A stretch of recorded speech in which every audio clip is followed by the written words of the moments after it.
Alrighty, how's the volume now? I think I clicked the wrong one. Kind of let everybody get in here too. And I'm down one monitor, so I'm gonna be clicking around a lot, trying to move things around. I'm not down one. Let me rephrase that. I didn't hook up the fourth monitor.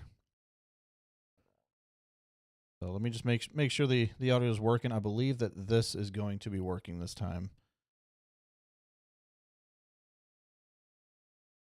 If somebody could. All right, thanks Tom for letting me know.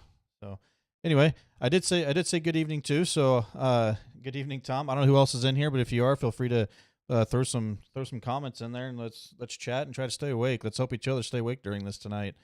So we're also gonna kind of be talking back and forth with Jim too tonight.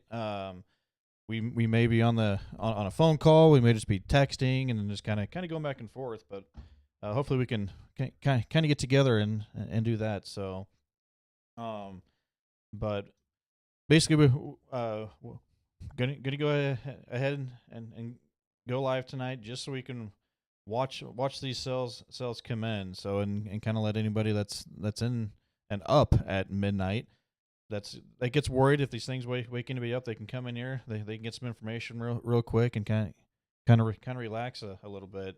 Not really expecting a whole lot of anything tornadic tonight with any of these. Can't rule it out, but not expecting it. Main threat is going to be basically straight line winds, strong to severe straight line winds with some smaller hail in these storms. This one down here is actually it's still an inch with 60-mile-per-hour winds on that severe thunderstorm warning, and that's heading into Ottawa. Checking from Holden, Tom. I think I've heard your name before, and I'm not totally sure where. I actually work in Holden too, over there with one of the local internet companies. I'm not going to put a name out right now on stream, but yeah, it's a local homegrown internet company over there. We work with them, and they're actually who provides internet to me, so I can do this stream. So big thing, thanks to them. Kind of shout to them. I think you might know who I'm talking about. It starts with an L. Actually, that sounds like a loss, but that's not what I meant. But anyway, just recently, this cell has been severe warned, roughly in the last 20 minutes or so. But the stuff up here in Kansas City hasn't had any kind of warnings on it so far tonight. So if you're up in Kansas City in that area, these things are moving east. But right now, there's no severe warnings over there. Kind of in the northern side of Kansas, up by Hoyt. I think that's Mayetta, not Marysville. There's another severe thunderstorm warning up in there. Kind of the same thing. Kind of right on the edge of the severe limits, an inch size hail with 60-mile-per-hour winds, but it is there. So these things have kind of started picking up a little bit of their punch the last 30 minutes, 45 minutes or so. And then also back over here towards Clinton, we've got a little cell coming up here. I'm going to switch over to Pleasant Hills and kind of get a little look at that. Just a little thing. So, and that's going to be just right in my area too. Nothing real significant going on right now, but we're going to go live since we do have this one out here in Kansas. I know we have some followers and stuff over towards Ottawa, Peola area, and I believe down towards Garnett. I think we've had somebody comment from Garnett, but I could be wrong on that. But make sure we're actually live on every. Really, all we have is YouTube and Facebook, but just want to make sure I clicked them on. Oh.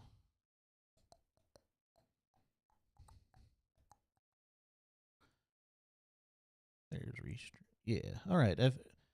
Everything's on. There we go. Just haven't had any comments from YouTube come in. It's just the Facebook ones. So go ahead and see what they're saying about this and how quick it's going. Moving east at 30. So these are one of the kind of the slower storms we've seen coming through. The other ones have been 50, 55 plus as they roll through. So these could be going for a while tonight. We could be up majority of the night. Just brewed a fresh pot of coffee. So hopefully that'll last. I don't think I can drink a whole pot, but we'll see where we end up here. So I got the dog with me tonight. I was trying to talk a little bit ago. Actually, I was talking to myself and him, but sometimes he doesn't like it when I'm not talking to him, and he'll get up and kind of walk around and things like that. But he's gonna hang on my shoulder tonight. He's all about having attention towards him and nothing else. So, and he'll probably just sit up there and sleep the whole time. Go ahead and flip over to the cameras here, and got a little bit of lightning showing up. Not a whole lot yet. Wait for these guys. If they come in a little bit more. Now they're going.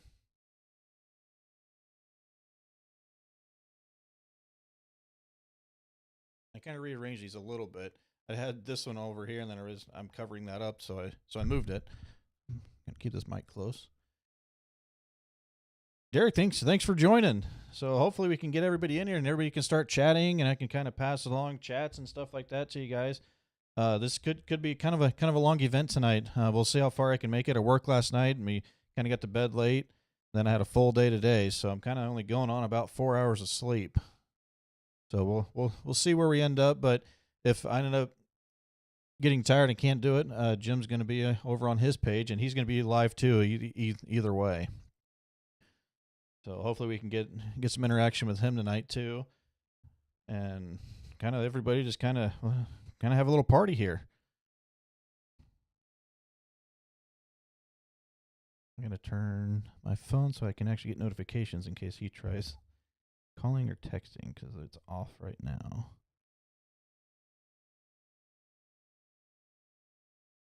Tom, what direction were you looking?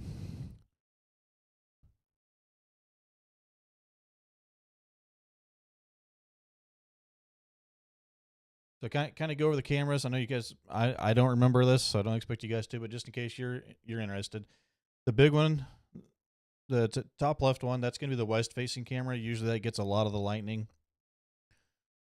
And then the top right is going to be the north-facing camera, and then east, south, and this one's going to be out of Creighton, and that's looking northwest. It kind of also sees a lot of what the west and the north cameras see.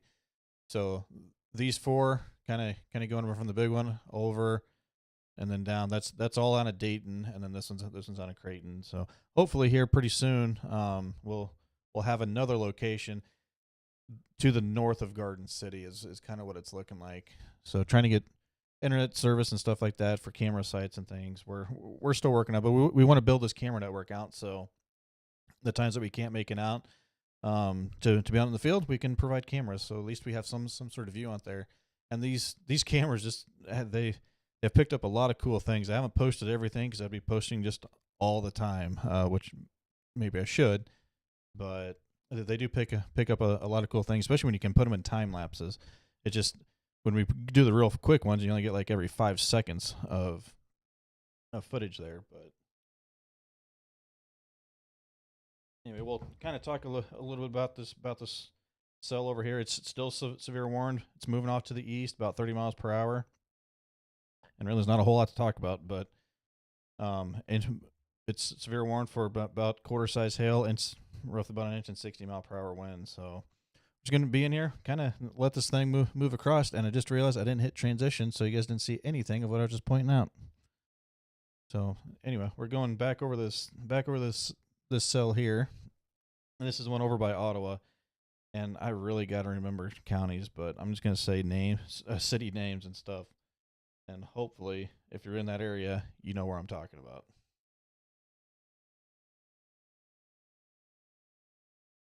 Osage County, okay. Northwestern Franklin and southeastern Osage County. That's till 12:15. And like I said, 60 mile per hour wind gust with about 1 inch size hail.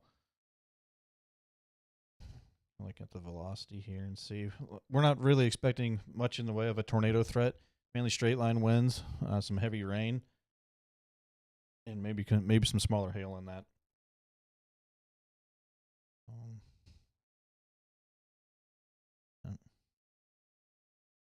And see how these things evolve. Can't rule out. Thanks, Derek. Yeah, we definitely appreciate it. Yeah, flip back and forth. So there's times in there where Jim and I may be on the phone. You may hear everything. I don't know exactly how the night's going to go. We're just going to kind of play it by ear, watch the radar, see where we end up. Have some fun with it. We can't stop the storms from coming in, but we can sure get the information out.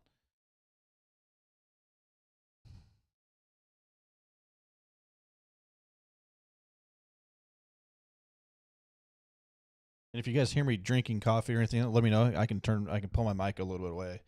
I know I hate hearing people swallow and chew. So if that gets to you, let me know, because I don't want to be that guy that's doing that. That's doing that. Ask my brother when I play video games with him and he's doing that. I mute him as soon as he starts chewing.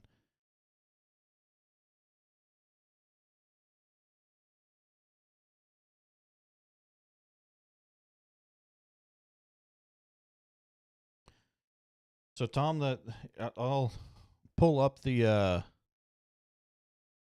can't get this to go. I'll pull up the model here that we kind of use, and it's the H triple R. It's the high res. It's the most updated model that we can use, and this will help give you kind of a time frame. I'll go through and get this pulled up, and I'll put it up on the stream, and then that way you can see the time frame. But yeah, between 1 to 3 is it's going to be a pretty good estimate for when it comes in. Go through and okay, now I can't get that to do what I want it to do.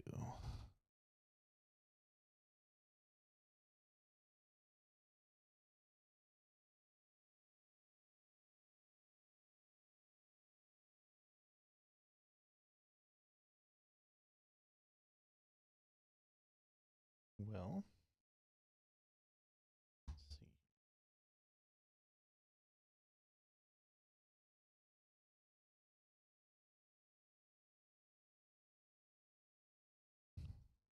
So I can't actually get the model to pull up yet. I've got to do some changes on my streaming software, but I'll work on that. Amy, I just seen you commented on there. So basically, what we're looking at is about a 1 to 3 a.m. time frame, right around East Lynn, Holden areas, and it's going to be primary threat is going to be straight line winds, some strong to severe winds. Not really a tornado threat. It's there, but it's very, very low. We're not expecting it, and maybe some like smaller hail to about an inch size hail kind of thing is about what these storms have potential of producing. So, but like I said, we can't rule out the tornado threat, which is very, very small. So, but that's going to be for the entire area. And these storms are moving southeast. So when we say about 1 o'clock, that's going to be right around just southeast of Kansas City area, right around like Harrisonville, maybe Grandview area, about 1 a.m.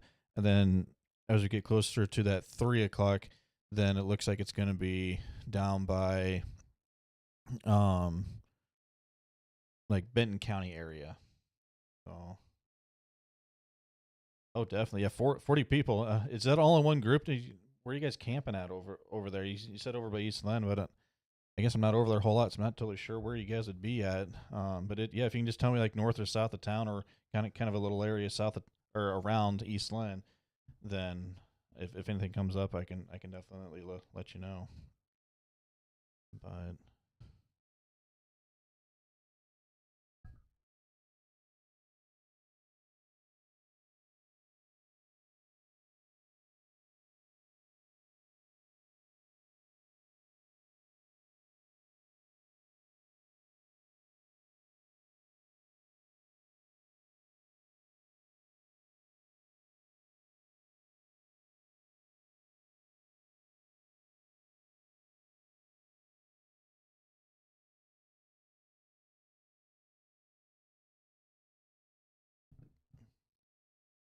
okay. Yeah, Amy, I'll definitely keep an eye on it. It's probably going to be about the same. Uh, oh,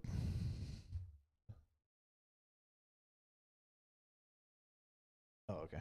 So it's going to be about the same thing throughout though. It's like I said, it's just straight line winds, some heavy rain, some hail, but not really a tornado threat. If that changes, either Jim or I, whoever is on, whoever you're watching, we'll definitely let you know. But right now, that's what it's looking like. Just the ingredients aren't quite there for a decent tornado threat or anything like that. So, but definitely gonna be windy and rainy. Yeah, Tom. I think Jim probably. I know he was going to go live tonight. When I talked to him last, I didn't ask him when he was going to go live, but he will be. So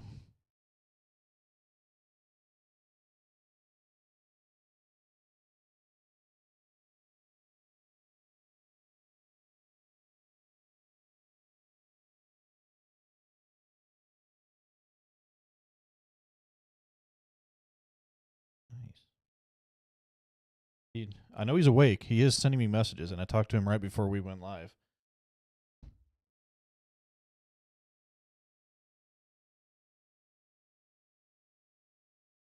All right, go back.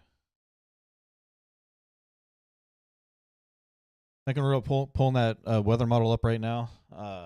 It really doesn't tell us any different than what I already said. It's going to take me a while to get click because I got to set up a bunch of stuff just to get that screen over. It's not wanting to switch back and forth between screens. So I have the cameras on one browser and then the anything else that I want to do on the internet on another, and it's not switching back and forth correctly. So when it did earlier, I tested everything earlier. Everything worked fine. Now it's not, but we'll make it through. So kind of going back to radar here. Looks like the cell up in going to be moving into northwestern Cass County. Has a special weather statement on it. We'll just see what they're saying about that now. Gusty winds can knock down tree limbs, blow around secured objects.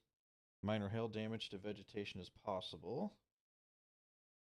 All right, and then the primary hazard is going to be wind gust up to 40 miles per hour and penny-sized hail right now. That's a special weather statement. That's the next level down from severe thunderstorm warning. So if this thing picks up any more punch there, it'll be they'll probably issue. And actually, there we go. They just did.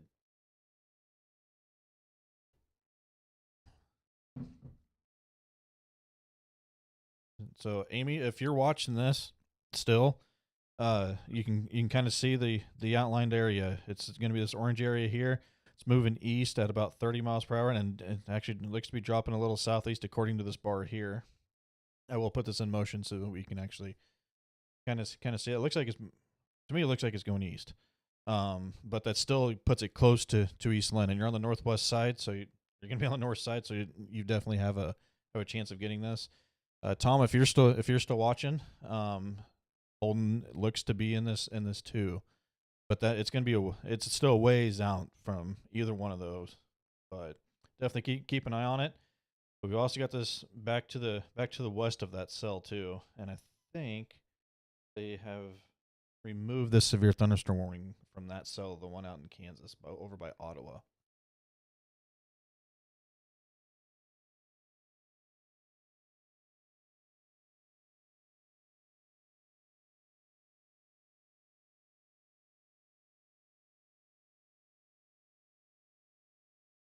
Tom, I wouldn't doubt it. Here, I'm going to flip back over the cameras real quick and let you guys watch. There's quite a bit of lightning going on, so it's really picked up over the last about 3 to 4 minutes here.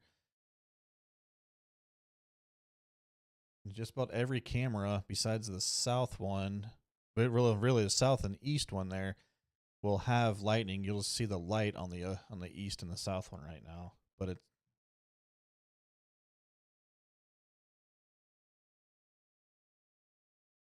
there's there's times where I'll just sit here and watch this. So yesterday I was working one of my other jobs, and I was up in Garden City, and I just watched that rain come through. It wasn't anything big, but watching them on camera, you can just see the cloud formations and stuff. And that's the things. That's why one of the cameras up was to be able to see stuff. You can learn a lot from it. And eventually, my idea is to be able to put the radar up at the same time as the cameras, and really be able to like flip back and forth between one camera, so it's actually full screen, and be able to point out on radar, this is what you're seeing. But one reason why we haven't done that is majority of the storms we've seen have been at night. So it's kind of hard to really point out features and storm structure and things like that while it's dark.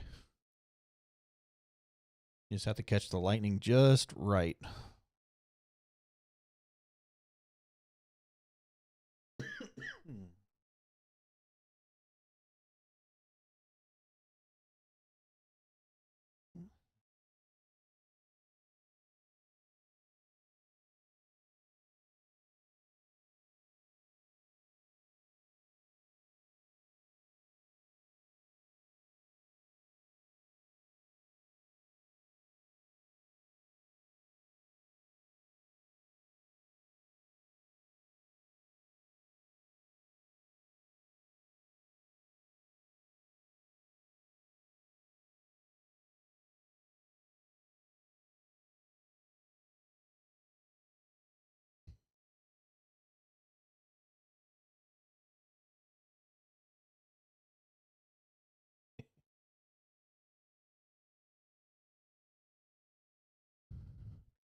Yeah, Tom.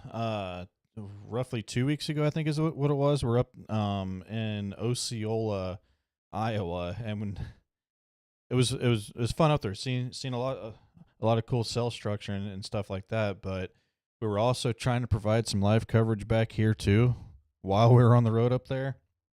It was all during the day, so Jim wasn't available. He's at his full time job.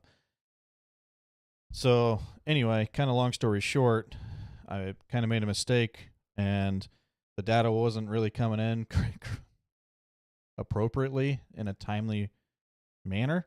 So my data was pretty delayed for down here, and then getting the stream out. So anyway, Calhoun ended up being under a tornado warning, and somebody asked me about it, and at that time on my screen it was not. So I said, no, there's nothing going over there. I got a text pretty quick that said you may want to rethink that. So anyway, yeah, we were up in Iowa. We chased the storm cell to the south of the one that produced the I think that it ended up being a strong F4 to an F5. I never really seen the actual rating on that. The one that hit up what town was that? Anyway, Greenfield. And the reason why I looked down here is because we were in Osceola up there. There's a Greenfield, and it also went through a Nevada up in there. So we had people all confused on where we were because we put Osceola with Iowa next to it, but not really even considering how to get that correct. So people more obvious of where we were. People thought we were down south. So, but yeah. And we didn't know about all the damage while we were up there. It wasn't until we got back to Kansas City that we really started seeing some of the damage that was done up there. Otherwise, we would have went and helped with like rescue stuff and all of that. So, but we felt really bad that we left the area and did not help out after something that they went through. That was a big tornado. A lot of cool pictures out there and videos that I've seen of that. Just wish it would have stayed only in fields. We don't want it to hit people's houses and other property. So kind of back to this. This cell coming to Cass County is still severe warned. Looks like obviously the southern edge of the cell is going to be the strongest part. Just going to do a velocity scan here. Yeah, it's no real strong rotation or anything that would make me worried about any tornadoes, but if there was, kind of be in the Aubrey area. It's kind of the strongest part of the storm there for winds. And then, yeah, so here's the hail core. It's gonna be northwest of Cleveland or northwest of Cleveland, up by Way, and south of Aubrey on the Kansas side. And this is going to be moving east. I believe it's probably still going to be 30 miles per hour.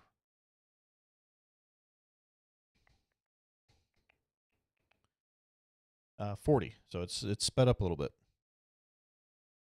So ping pong ball size hail up to 60 mile per hour wind gust. And that's going to be peculiar up towards the south side of Belton area, Raymore, on over towards Eastland, Harrisonville. So Amy, if you're still watching, I would try to go at least let everybody know that it's coming in. If they're sitting in tents or anything like that with ping pong ball size hail, you probably don't necessarily want to sit in a tent. Uh, I know I wouldn't want to. I don't know about you, but I don't trust a lot of the manufacturers of tents. But if they're in a camper, probably okay. It's going to be pretty windy. But yeah, that hill core right there. Yeah, Derek, it does. So just I'm really hoping the tornado threat stays low. It should stay low. I mean, it's dark, so we don't really need the tornadoes on there. We have 5 acres off 800 road. I stay in a camper with my pup and my parents live in a double wide. 800 road, 800. I feel like I should know where that's at.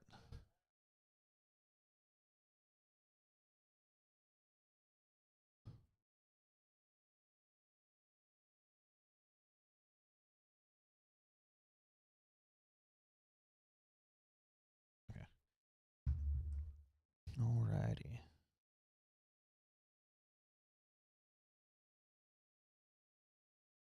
Really back over here.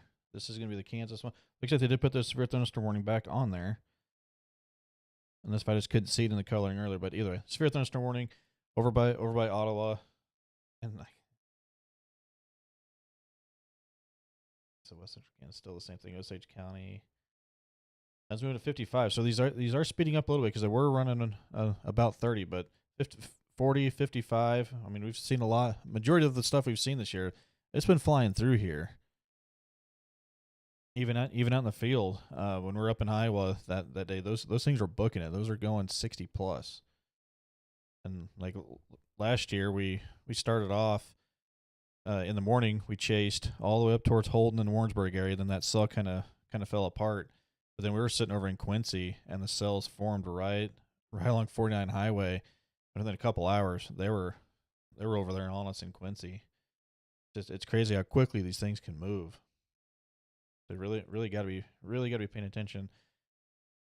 And if you are over in Eastland, Amy, I hope you're still watching. I'd go ahead and get everybody kind of in some sort of shelter. I don't know what all you guys got over there, but at least until this cell passes, doesn't look like there's a ton of hail behind it. That would be I'd be worried about over there. But since we know that there's like 40 people over here in Eastland, I'm gonna keep pointing that out. Tom, I think you're gonna be okay with the hail. I think that's probably gonna go just south of you, but I don't know exactly where 800 Road is over there.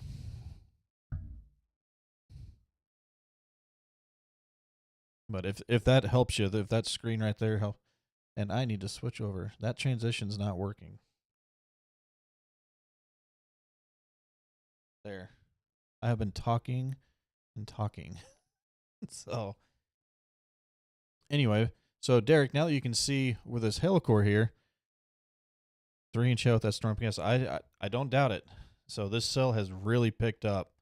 It's really ramped up in the last 15 20 minutes or so. But so Tom, if you're watching 131 and 800 road, okay, so you're gonna be, yeah, okay, yeah.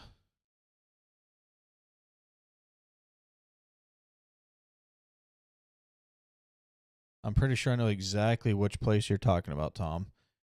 I drive past there when I go over to Holden.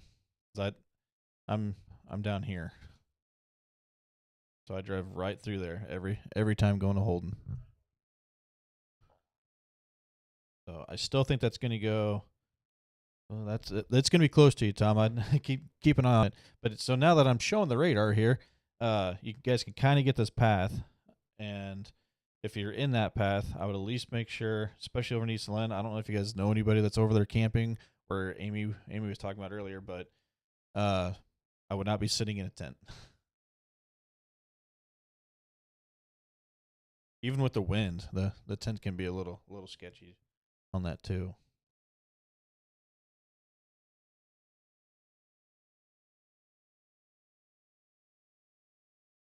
The last couple frames there, it's staying pretty solid. There's really nothing to impede this. uh, to make it weaken. It's got all of this air in front of it that has not been tapped. This down here should not affect anything that this is going to have going into it. That's feeding any kind of updrafts or anything like that. It's not gonna this won't affect it. But that should I'm expecting that to hold. You can see the inflow. It's gonna be right there. I'm gonna look over on velocity because that would help. And I gotta remember exactly how to.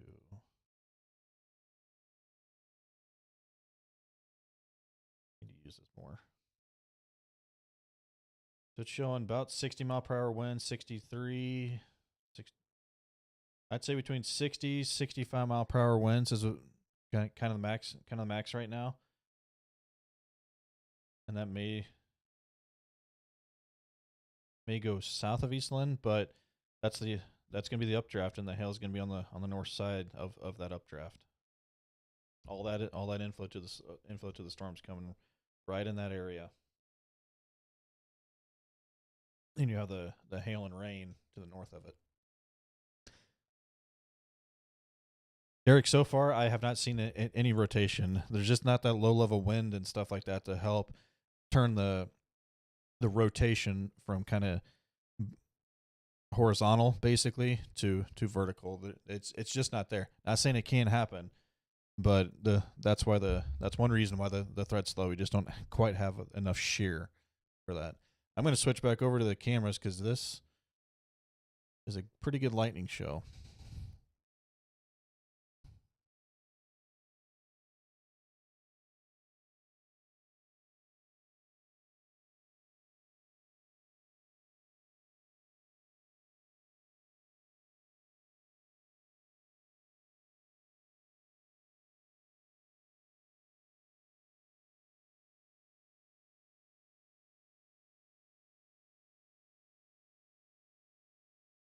So when I flip back over to the radar here, I'm just here in just a couple minutes or so. I'm gonna have two screens on. The left one's gonna be showing just the base reflectivity, what you normally see on a radar. If it's wanting, there we go. And then the right, I'm gonna go back and forth between velocity and where the hail would be. So that's why you guys will be seeing two separate radars there.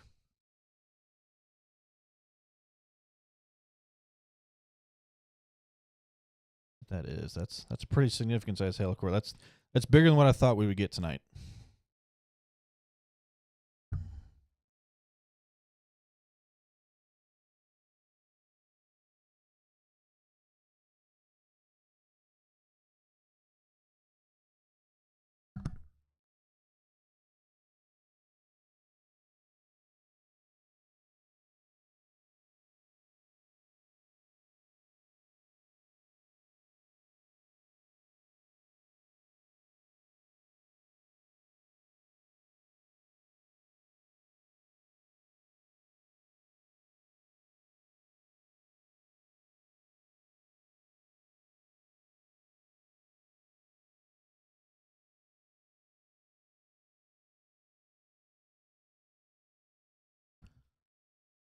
Oh man. And what I never did change the multiples. I never changed the scrolling thing at the bottom of this, so I don't even know what it actually says.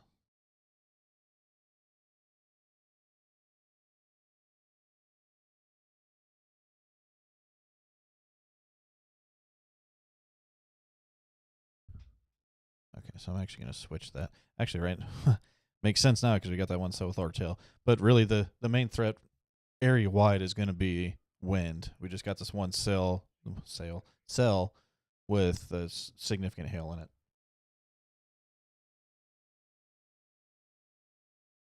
Yeah, we don't have anything else.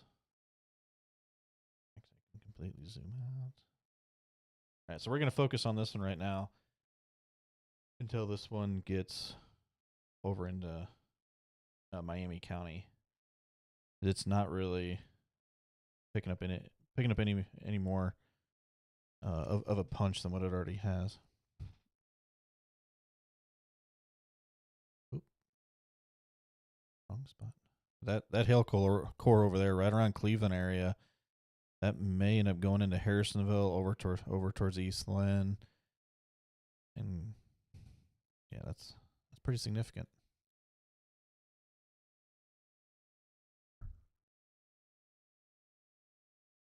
All right. Still not seeing any rotation on that. Get that in motion here. Take a look. No.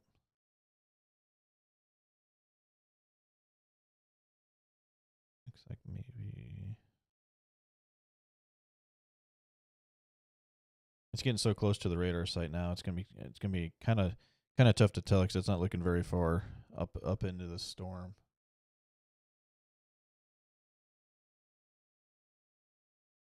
Still expect the winds to be between. I'm going to go between 60 and 70. I believe it's still. Take that off there. So the 1.75 right around golf ball size hail, and still about 60 mile per hour winds. And this is moving still to the east, maybe a little southeast. At probably, I think this one was running about 40. It's slowed down. It's going about 30.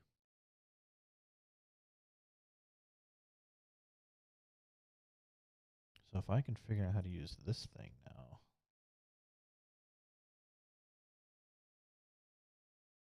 That, and then 30. Hey.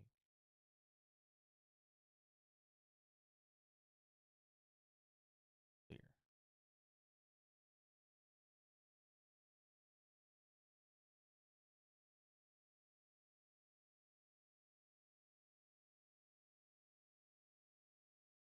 Okay.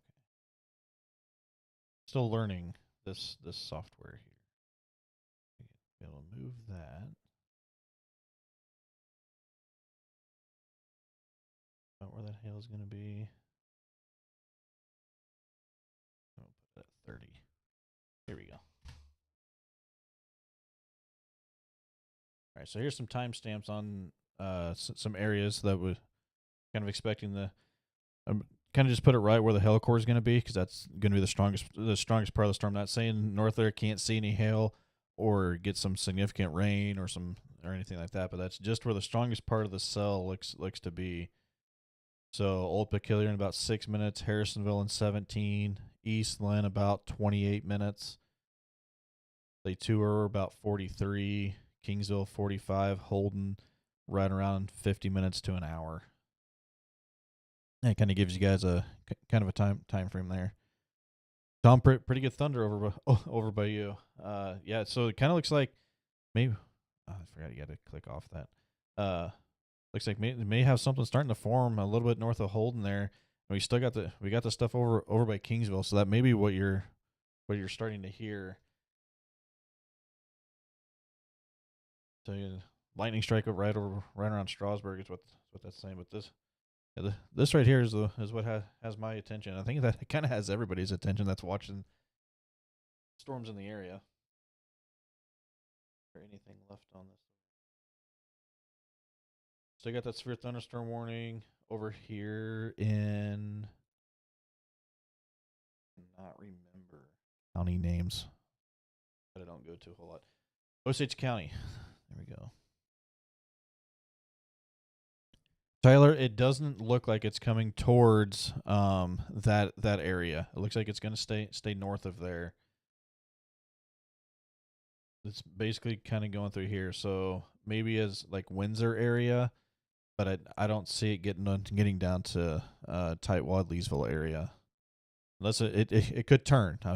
It's going to have to take what they call a right turn to be able to make it down there. This is saying it's going this direction, but if you watch the radar motion itself, it doesn't appear that it's going like due southeast. It looks like it's taking more of a little bit of an east path to me. But you can see it didn't load in correctly because it's wanting to kind of stutter there. So we'll give it a few more frames. I don't think it's heading towards Tightwad, Leesville. I think it's more heading a little bit more east than southeast.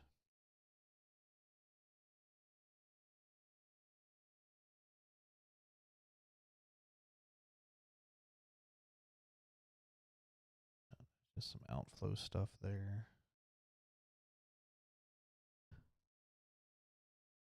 Right, take a look at that.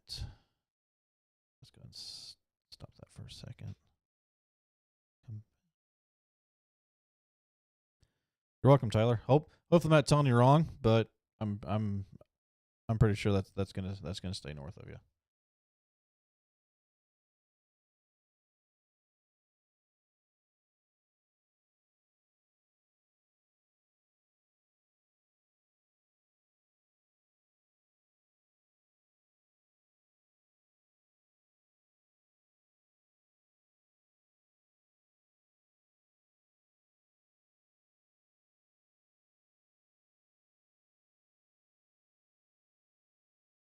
All right, so they just extended that severe thunderstorm warning for Harrisonville, Garden City, just northwest of Creighton area.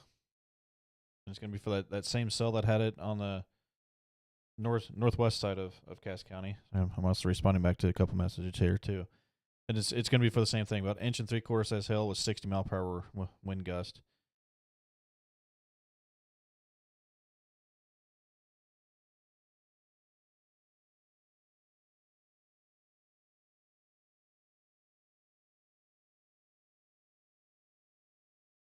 So you can get some clear images, some clear frames there, so I can see if that's actually moving southeast.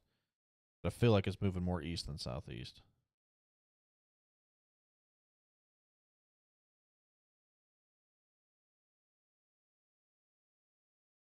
And that the hail core is still staying strong.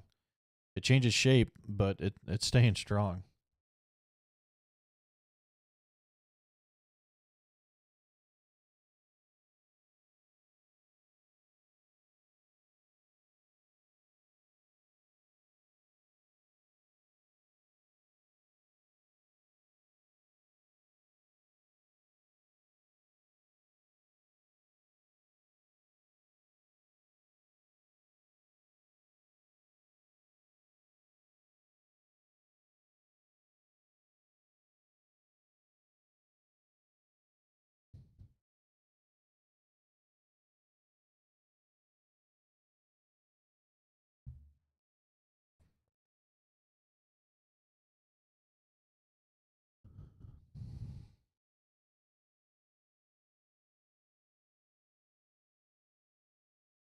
Yeah, it looks like it's the last frame there. Looks like it's shrinking a little bit.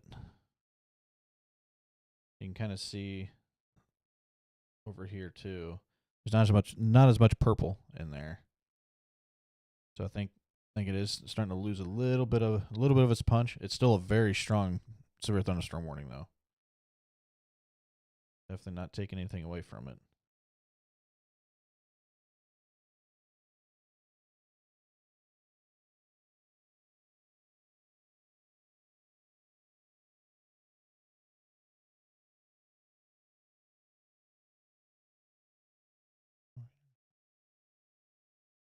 That what it was before. Okay, and this is also saying moving east at 40. That's what I was looking at to see what the speed was. I'm not that talented to be able to look at this and kind of be like, oh yeah, that's right around 40. No, not that good yet. So there are more storms out west. You can see all of this over here. Kind of how the things have progressed tonight is these storms have came out of Nebraska, kind of out of central Kansas, and moving this way. It's all kind of merging together right over us.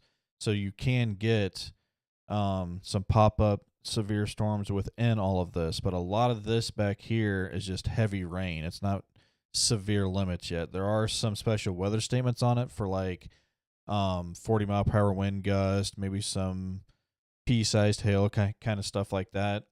But the only severe part of it right now is going to be in Cass County. Over here by Ottawa, Paola area, that stuff was severe warned, but it's lost some of its intensity. In the past, I don't know how long we've been live, 48 minutes. So in the past, probably 20 minutes or so is when that severe thunderstorm warning was allowed to expire. But you've still got this kind of trailing off to the south of it, so this could pick up some steam too. So there's a possibility of maybe 1 to 2 rounds down there in Tightwad Leesville area, but right now I think the one towards Cass County is going to go just to the north, and then this stuff back here may come in and hit down that area. And there's no telling if that's going to pick up any speed or not. There's still a lot of moisture and other ingredients in front of this for all of this to work with.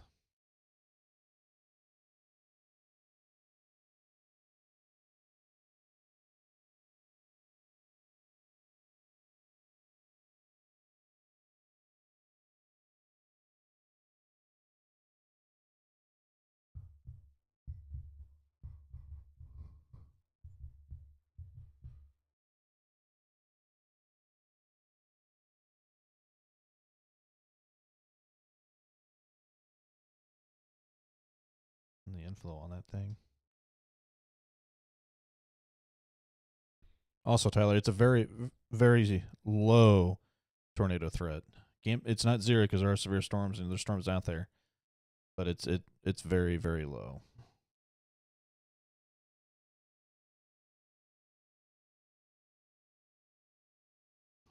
I don't know how far stuff actually goes out, but there's Wichita down there.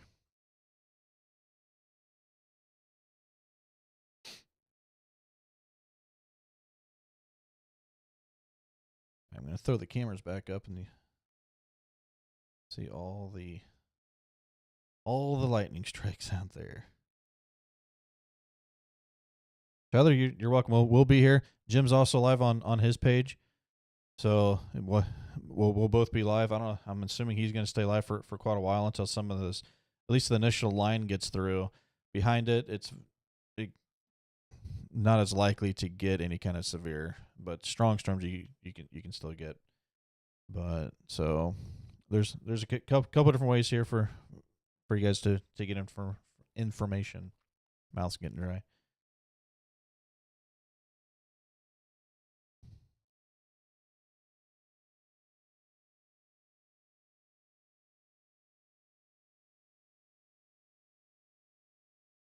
This looks like a lot of cloud to cloud lightning. Not a whole lot of cloud to ground. Oh, and then as I say that, of course, there was one.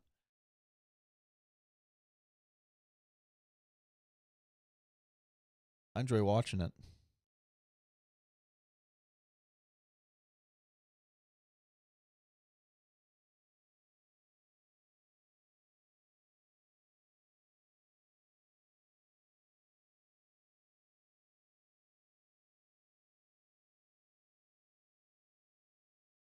However, it does scare me though because our cameras are about 100 feet in the air. The tower that it's on is about 185 feet in the air, so it's kind of a lightning rod. It is grounded, somewhat. Got a lot of people stealing the copper off of it. Tyler, thank you. Yeah, we're not out here to kind of scare people. This isn't about that. We just want to have fun. Kind of get everybody together, and just enjoy it. Like I said earlier, we can't stop the storms from coming in, but we can have fun. Don't be scared. Be prepared, kind of thing. So. So hopefully people enjoy it. We try not to hype anything up, but we definitely want people to be safe. So there's times where we'll probably have to take it a little bit more serious. We really haven't had that a whole lot this year though. With those big threats, we've had some tornadoes in the area and stuff like that, but a lot of that stuff's been spin up. You just haven't had that big threat. So, but we definitely want to get people the information. So that's kind of to me. Not knowing is what scares me more than anything. So if there's somebody that I can watch, then that actually calms a lot of people down. So, and I'm definitely not a professional at this. It's literally just a hobby. I didn't go to school or anything for it. It's just I've kind of enjoyed weather for a long time, and now that I'm talking with Jim and we're out kind of chase, uh, chasing some storms and stuff like that over the past 5 years, I've learned a lot. But definitely still not a pro at it, and I've never really been good at talking on live streams to people. So this is a whole new thing for me. My wife is pleasantly surprised that I'm doing it because I used to hide. I never really went up to talk to people, but I definitely enjoy it.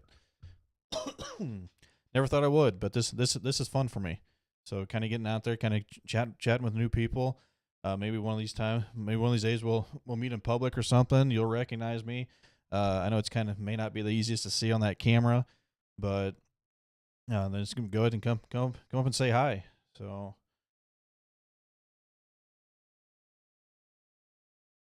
yep, best way, Derek. So I mean, you've got to enjoy it. You learn so much more when you're actually enjoying the stuff, and you're just at least for me. And then being in here, I throw questions at Jim and stuff because he went to school for it. I didn't, but he loves it probably more than me though. So which is good. He's very very passionate about it. He really cares. He really cares about the community and helping keep people safe and calm. So, because a lot of people get scared over even setups like this, where it's not really a high tornado threat or anything, but with the way that this year's been, there's been a lot of that in the area. So any kind of thunder or lightning or anything like that can definitely scare a lot of people. So if we had just somebody out there like kind of what we do, just to give out the information, that's going to calm a lot of people. So, and I can't stress that enough. We've had so many people message in, and just that alone is why they watch. Not that we're good-looking guys or anything like that, or funny guys. We're just giving some information out.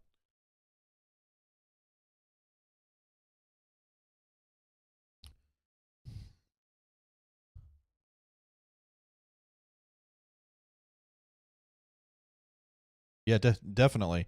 So and that's something I never thought about until we started talking with Jim, and that was just kind of a I seen him. I was like, hey, we got these cameras, and that's how we got started. But so kind of backstory on how Nader Boys got started. Me and my brother loved weather. We just it really enjoyed it. So like let's go out. We weren't really chased, and we're just going out just to look at the storms. Stay a distance away and things like that. And well, then we enjoyed it. And then it's kind of built from there. And then one of our buddies joined us. He doesn't go out very often, but every once in a while, he'll try to join. He's just really busy right now, but yeah, getting with Jim, I didn't realize how the lack of coverage down here for this until we started talking to him, and then it's just like, man, yeah, there's nothing. So that's why I also kind of cover the eastern side of Kansas, because I've got some family and friends over there, and we've actually had some people message in and say they're from eastern Kansas. So I know Jim really kind of, I'm not going to call it his area because I mean he's not going to claim anything. That's not how Jim is. But he typically covers West Central Missouri. So I figured, if he's got that, then I can come over here and I can help these people.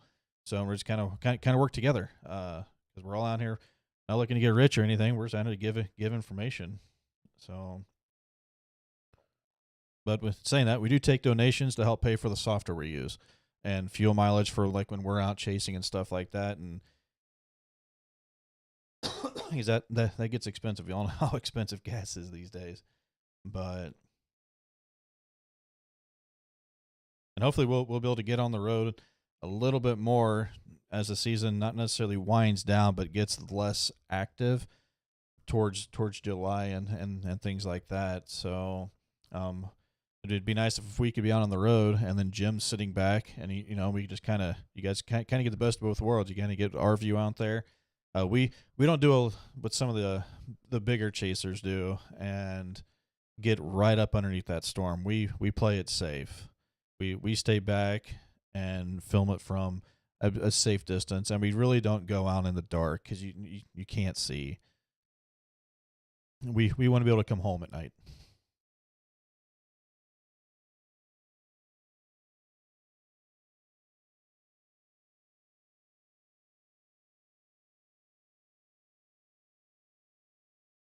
Yeah, Derek, and like I know a lot of the areas you don't know if you're going to get Kansas City or Springfield, or if you're even going to get any station anyway, just due to location and signal. You don't know if you're going to have signal to be able to get local stations or anything like that. So that can make it tough too. Because I don't know about you guys, but satellite's not cheap. I actually quit paying for it. I just didn't want to anymore. So I rely on a lot of streaming platforms and stuff like that now, but also have an antenna where I'm at, and a lot of times I can't even get it, especially during bad weather. And then really, if somebody drives by with a loud vehicle or something, that also breaks up the signal. So, um, but yeah, and don't feel pressured on needing to help us out. We're gonna do the best we can and be here as long as we can. But I mean, any kind of donation or anything like that definitely does help. But we're not going to sit there and tell you guys, hey, we're going to go offline if you don't help us. No, we didn't get into this for that. We got into it to get the information out, and that's what we care about the most. I'm going to switch radar sites here to see if, since this one's basically right over Pleasant Hill, it kind of gets a little distorted there. Then Springfield's kind of a ways out, but it kind of gives us an idea on if that's kind of holding together a little bit better than what Pleasant Hill could when it's looking, because the radar sites can't look straight up.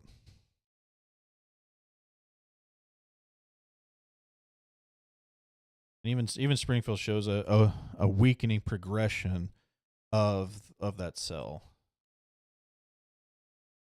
Let's see what they're yeah. So it went from 1.75 inches to 1.25 inches now. So, Tom, I'm actually going to be south of you. I'm not going to zoom in, but this is currently the location I'm sitting right now. So I'm in Urick. So I'm just going to be a few miles south of you. And I haven't moved very far. So I went from Creighton to Urick. And then Garden City area. But overall, between those three towns, that's where I've lived basically my whole life.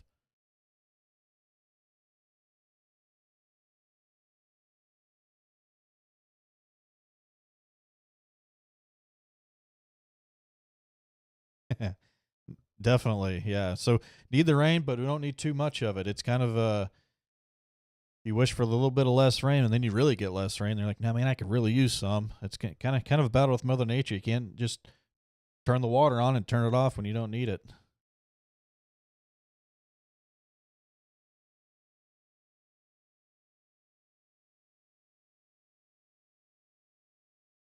Yeah, Tom, I think that's about the best way to go. I don't really know if there's any other good way from being south of Holden. I mean, you can go through Chilhowie, but heck, right now they're doing last time I was through there, about a month ago, they were doing all that construction down that.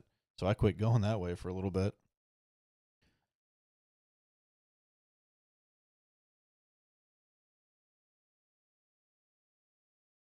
Derek, you don't necessarily say where you are, but that's cool. And then that's the nice thing about being kind of not fully national or anything like that is majority of the people that we have on here that come in and chat with us, we have a chance to meet out in public sometime. And I used to always be against meeting new people because I was shy, just didn't want to be around people that I didn't know. But that's changed over the last couple of years. So I'm starting to get to the point where I actually enjoy it. And then you get to talking to people and learn stories about them. And man, that's cool. Then you'll realize, oh, hey, we went to the same high school, and it's like I went to Sherwood. Didn't know you. But no, it's fun.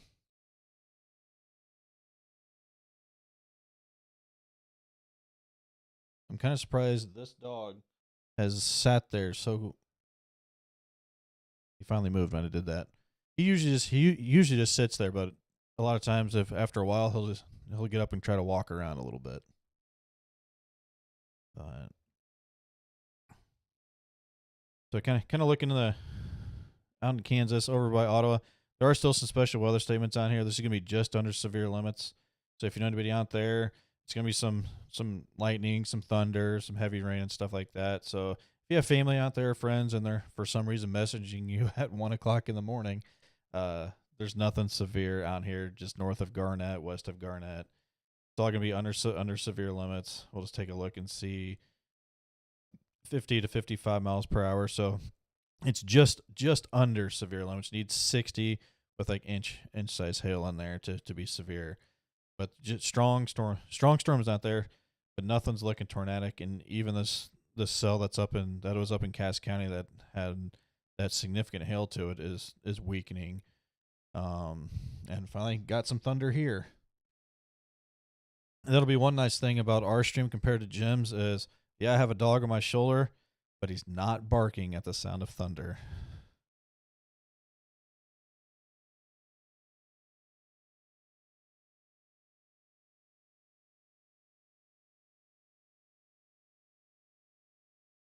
And I definitely need to get better at making sure when I click transition, it actually transitions. Because I think the last 10 minutes I've been talking about the radar, or 5 minutes, whatever, and you guys didn't see a dang thing I was doing. And it's also 1 o'clock in the morning on 4 hours of sleep. So kind of briefly go over here. What I was talking about out here in Ottawa, Garnett area. Strong storms out there, nothing severe. Kind of over by Osawatomie. This was the part of the cell that was severe warned earlier. It's not anymore. It doesn't have a special weather statement. So it's lightning, thunder, some heavy rain over in that area. That's also moving east. That's going to be coming into Cass County, Bates County. And then the one in Cass County here is kind of on the weakening stage. Doesn't mean it's going to continue weakening. It could ramp back up. Could just be going through a cycle, but it definitely is weakening. And they may allow that severe thunderstorm warning to expire, which is good, especially knowing all the campers and stuff that were over by East Lynn, because that went right over them. And we'll look at that hail core really dropped off. It kind of went, yep, right. Man, that was going right over Harrisonville. Pretty populated area. That would have been a lot of damage through there.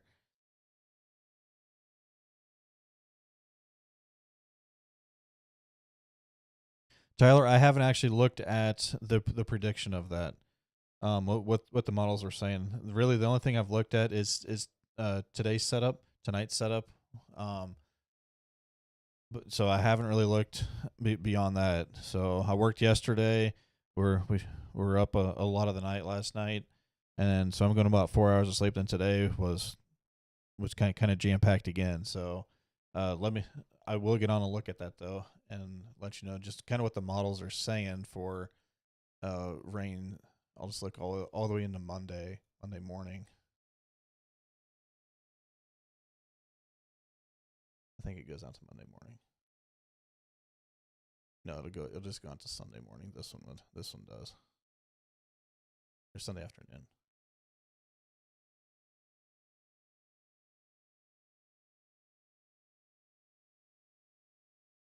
So if right around Clinton area, it's going to be about an inch, and then this is just till Sunday. But kind of up in Cass County. If I could just, okay, here we go. I got to actually take the cameras off, but if you can see that, actually I can go into it. Yeah, just go into the Missouri one here. So that's going to be all the way up till 7 p.m. On Sunday. That gives you an idea there. That's just what one of the models is predicting. I can look at the other one here. That's going to be kind of the same thing. Actually, I go a little bit further here. So that if that helps you at all, you kind of just pick out the area you're curious and want to know about, and you can kind of get these amounts here and down just northeast of Springfield. Man, quite a bit of rain, and we've already had a lot down there.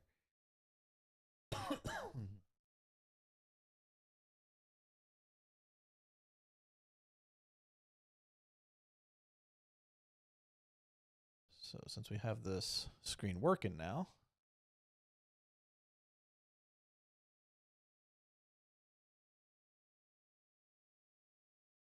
go ahead and take a look here. Okay, so that would have been at 7 o'clock tonight. Got to use. There we go. And I forgot to look to see what. Okay. There we go. So you can see this says 12 a.m.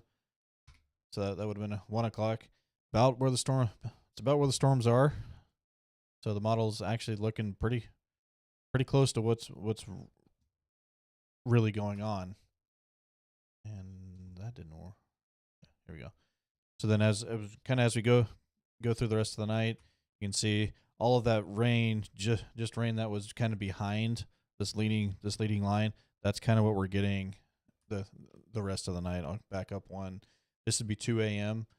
You can see the strongest part of the line, that leading edge, is going to be basically east of Clinton, south down towards like Bolivar area, and then over a little bit into Kansas. But these look to be just kind of generalized thunderstorms. I think the kind of the severe side of it may be kind of going away for the night. And then by 5-6 a.m. at the latest, it's kind of out of our area for then. And we kind of look at tomorrow afternoon here while we got this up. 6 p.m. we can have one cell there. So isn't till there we go. Another midnight on kind of deal. So we've got a lot of these systems come through at night around here. So Jim and I have had a lot of late nights. So another 1 a.m., 2, 3, but another chance for some pretty decent rain tomorrow night too. And then in a Sunday, so that goes to 7 p.m. Sunday. That's kind of what it's looking like. So, and this will change. Tonight's changed. It didn't look nearly as impressive for a severe weather threat this time last night. It wasn't until we got in the day and the models were able to pick up on a lot of the live data kind of thing, the more recent data that really started painting a picture of a potential for severe weather tonight. So we've kept our eye on it for a while, but it just wasn't looking like it was going to do much. And then it kind of looked like it was, and then those won't be severe, will they? Tyler, which ones are we talking about tomorrow? It's the one that I have up right now. I'm assuming that's what you're talking about. They have a chance. I don't, without looking at all the rest of the stuff that we would look at, I'm thinking that these are just going to be generalized thunderstorms, maybe strong to very low severe. I don't expect a tornado threat tomorrow, but I haven't looked at the rest of the model data for tomorrow, just like I hadn't looked at it, all of the potential rain and stuff like that. But I would say maybe some strong to low end severe. Now, if this was during the day, I would say severe, but we lose a lot of that daytime heating and stuff like that around. I mean, it's midnight, right? So, but and that time frame was basically, we'll just say 11 because we got some down in this area. So about 11 o'clock midnight on is kind of a good, about 5 a.m., 6, 7. So about 11 p.m. to 7 a.m. is what it's predicting right now to have rain in the area. I think it's gonna be muggy again tomorrow. Okay, let's just get into tomorrow. morning here. Yeah, so we still got 67-degree dew points at 7 a.m. and it's only going to get. This is humid tomorrow, guys. This is 73-degree dew points. So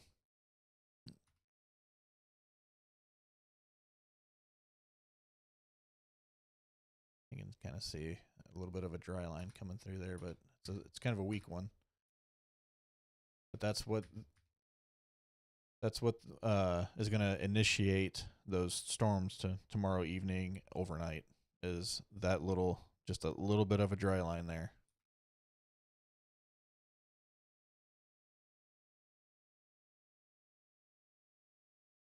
That's a lot of moisture. Okay. Can't look at the rest of that right now, but anyway, I'll switch back over to radar here.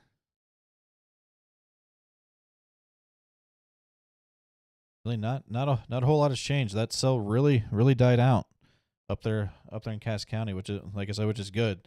The hail threat is gone out of that right now. But the one up on the north side of Belton, Raymore area, that one's kind of picking up a little bit.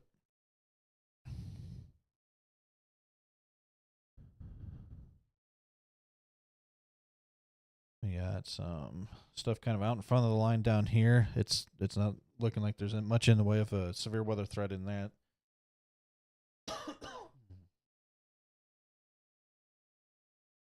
Really, I don't see this right around state line. Those cells around state line picking up any. If anything, they're weakening too.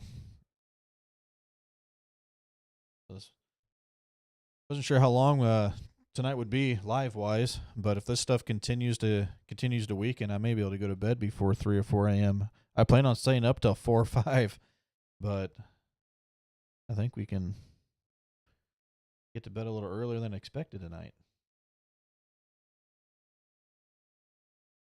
I'd say that's probably going to be allowed to expire, that special weather statement there.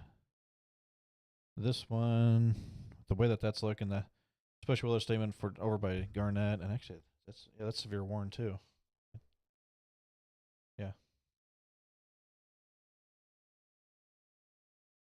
We'll watch that one for a little bit. Make sure that's not going to move into West Central Missouri and pose a threat to anybody that could be watching from down south. I'll log back in.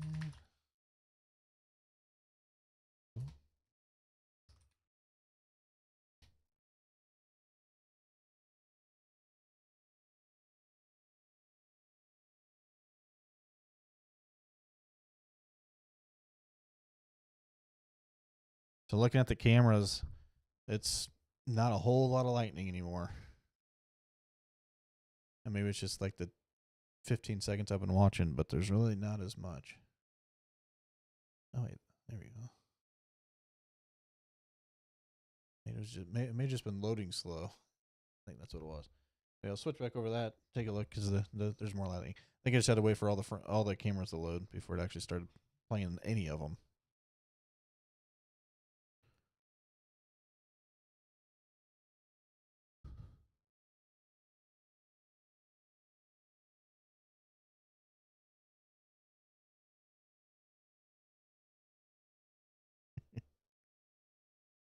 And dog is out.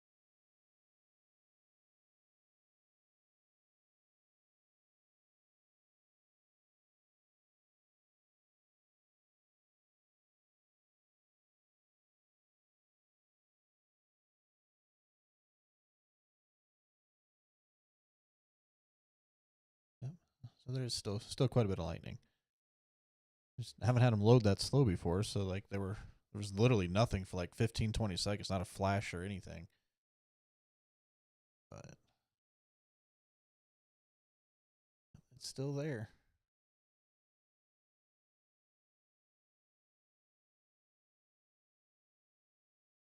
Do you guys want to watch the cameras, or you don't want to look at, or do you want to look at radar? We'll kind of go with that. There's really nothing on radar to really look at right now. There, like I said, there's those storms out there, but it's just generalized thunderstorms besides the one out by Garnett, Kansas, and that is going to be moving. Looks like that's going to be pushing kind of southeast, Pleasanton, Prescott, maybe Fort Scott area is where it looks like that one's going to be heading to.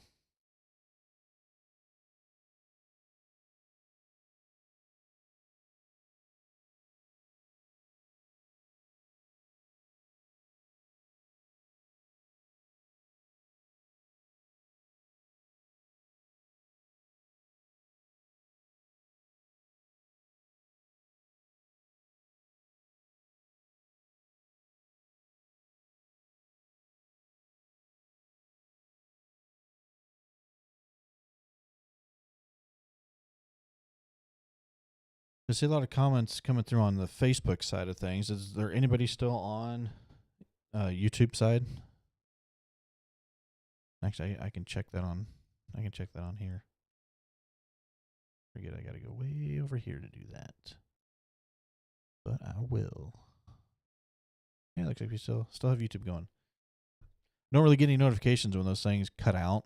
It doesn't cut out very often, but I have caught it a few times and had to restart it.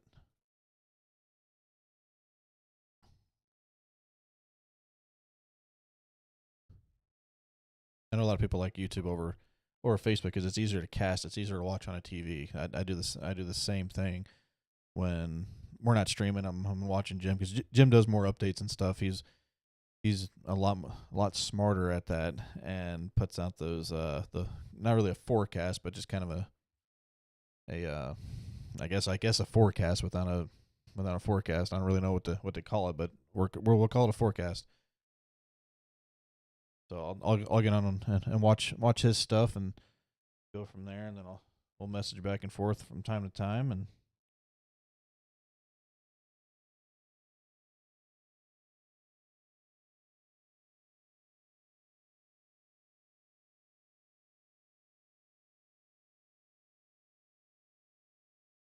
oh, what did Facebook send?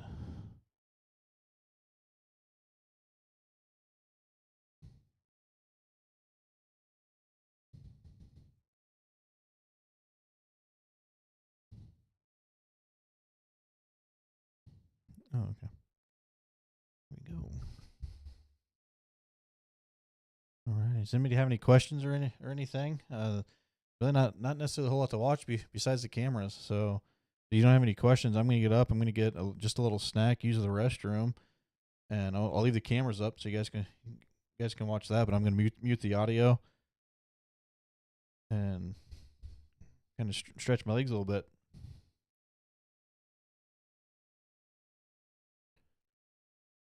There's nothing significant on the radar for severe weather or anything like that.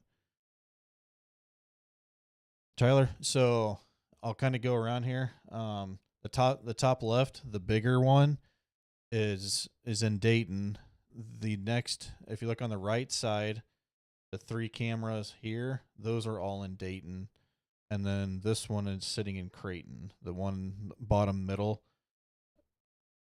And eventually we're gonna have more. We're just trying to work out some kinks on getting internet service and stuff like that. So we'll have access to them remotely. But this one's up, and this can actually see 2 counties into Kansas.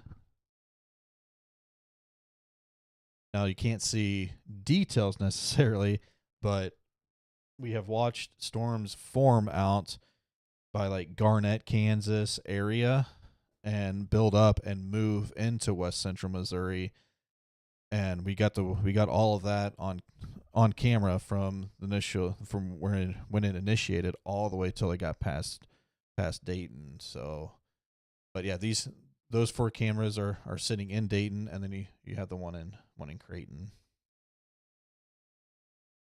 I mean, we want to continue building this out, but we also have to pay for like our fuel cost and all the money for the software and stuff like that first. You know, the stuff we really need. Cameras are just a benefit, basically.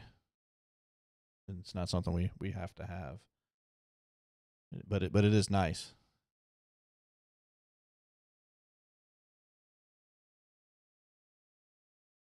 So that storm down by Garnett, Kansas, they did go ahead and issue a severe thunderstorm watch down by Yates Center and Iola. I'm trying to get what county names those are, and I'm not having. Here we go.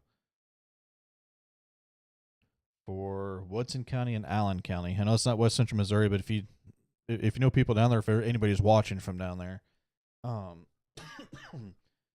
those counties are in severe thunderstorm warning, and that goes for another hour. Well, 57 minutes, and that's for it's almost an inch hail, 3/4 inch hail, and 60 mile per hour winds down there.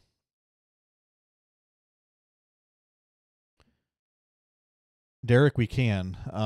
So what we would do is we would put our cameras up and a device that records it, and then we would link that to our account so we have access to it. We set these up, and that's how Jim got them, and that's how we got in touch with Jim. I just happened to be watching Jim, and then the next day I seen him at his full-time job. So when I was in there the next time, kind of deal, I told him about the cameras, and then that's kind of how we started working together on this. But yeah, we can set up anywhere that has internet. We just we try to get a spot that has a good view. It doesn't necessarily have to be 100 feet in the air. It could be on a hill, and you can see a long ways. Because you don't necessarily need to record the ground. We just need to get above the tree line, basically, in majority of the spots, just so we can see the sky. Obviously, the higher, kind of the better in a way, but that also brings in the threat for increased lightning threat. So, dang, I need to get something to drink. My throat's getting a little dry. So I'll be right back, guys. Like I said, I'll leave the camera up, and actually, well, here we'll go. Just kind of look through radar real quick here. You can kind of see things are kind of weakening in a way, falling apart up here in Cass County, Johnson County. And then, but you got these cells over here by Cole Camp and east of Warsaw by Lori, and then Tightwad had one that formed right above them, and then kind of out here by Kansas. So anyway, I'll be right back. Put the cameras back up.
Alrighty, I'm back. Tom, it's getting pretty intense over there. Oh yeah, you've got one basically right over you right now. I haven't had a drop down here in Uric yet.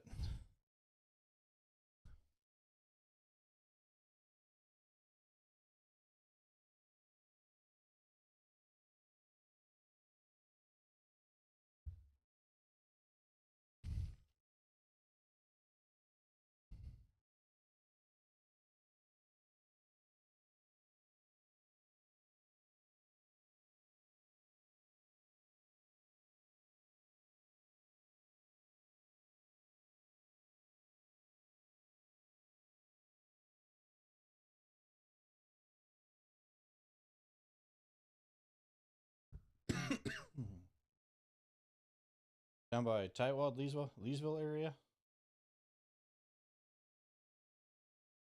Is that where Jim's talking about?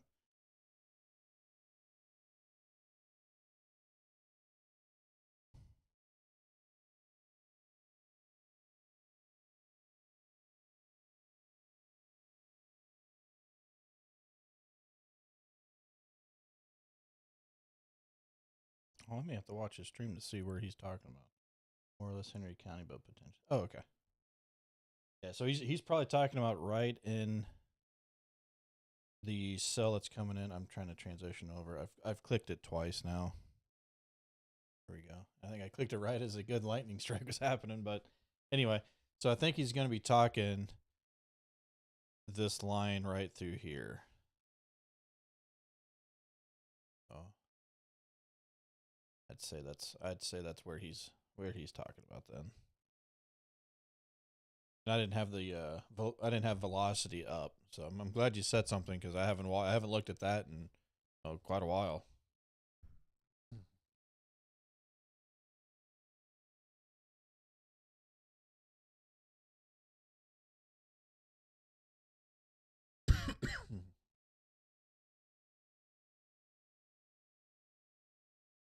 Stop that.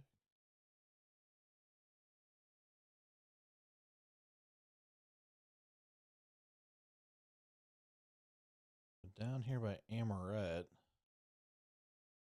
Oh, down here by Amoret is where he's gonna be. I bet that's more the area that he's talking about is down by Amoret. Yeah, that's between 50 and 60. And then as it goes down the line here into Kansas.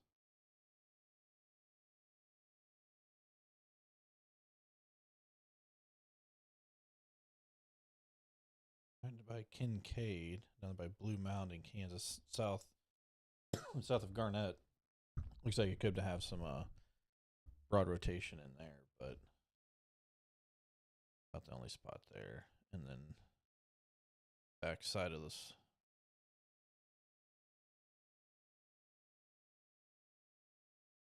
Yeah, he's gonna be talking down by Amaret, which yeah.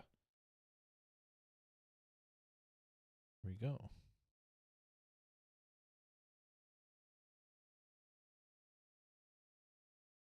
But even that stuff doesn't have a special weather statement or anything on it right now. Not saying it won't or it isn't in works.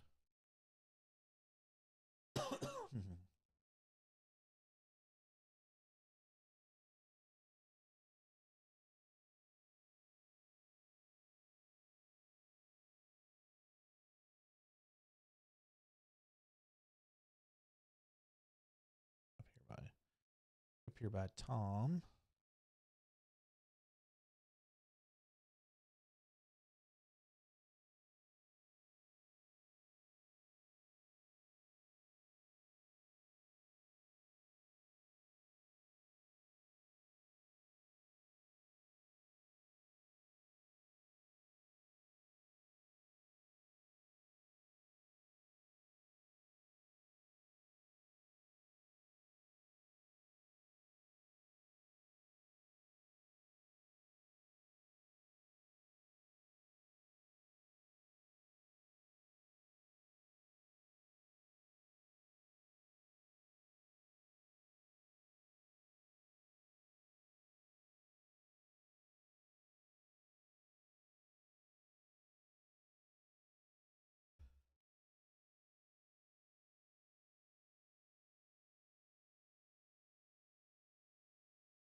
I'm going to transition back over to here because some of this looks pretty cool on the lightning.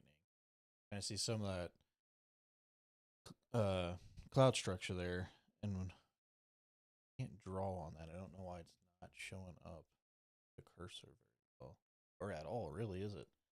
Anyway, you can see a shelf cloud in there, right below like the play button up here. I can highlight the play button, but it actually doesn't show the cursor.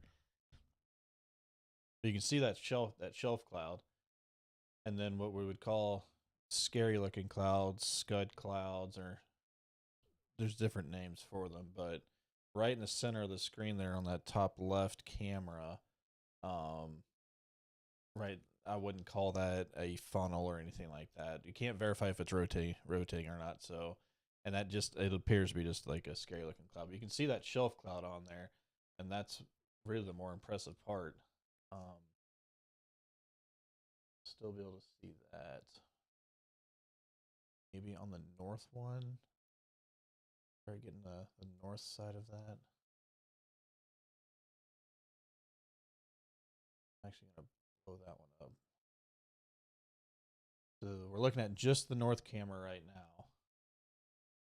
I sort of wish these would happen during the day, because then we could really take a look at these and see some pretty cool storm structure. And just watching that shelf cloud that be just move in from the west would be awesome to have footage of.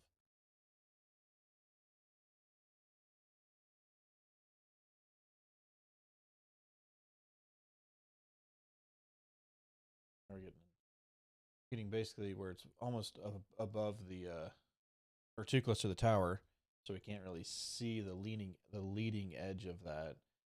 But I can go back through later and pull the recording.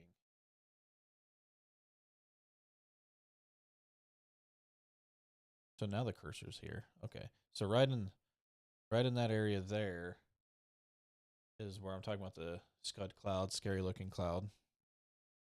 Tom, this is going to be looking west out of Dayton.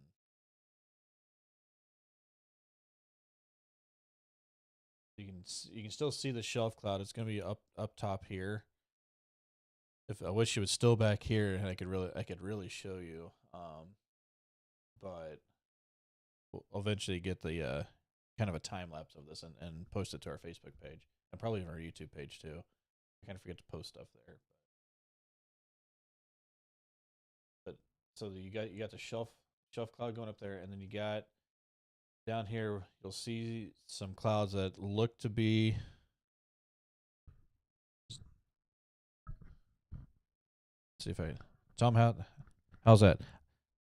Hopefully that's a little bit better. So when I look up at the TV, my mic's really directional. So, but I'll try to talk a little bit louder. So hopefully that's working. I'm kind of talking more into the mic, but I'll look over here. You can see like in the center, and it was kind of more pronounced earlier. But you see,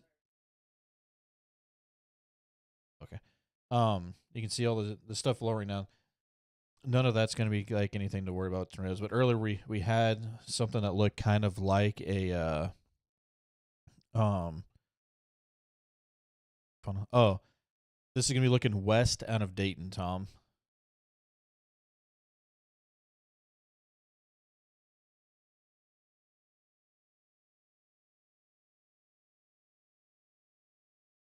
And then a lot of the stuff lingering down here is just going to be some condensation from the updraft, the inflow to the storm. Nothing to be worried about like for tornadoes.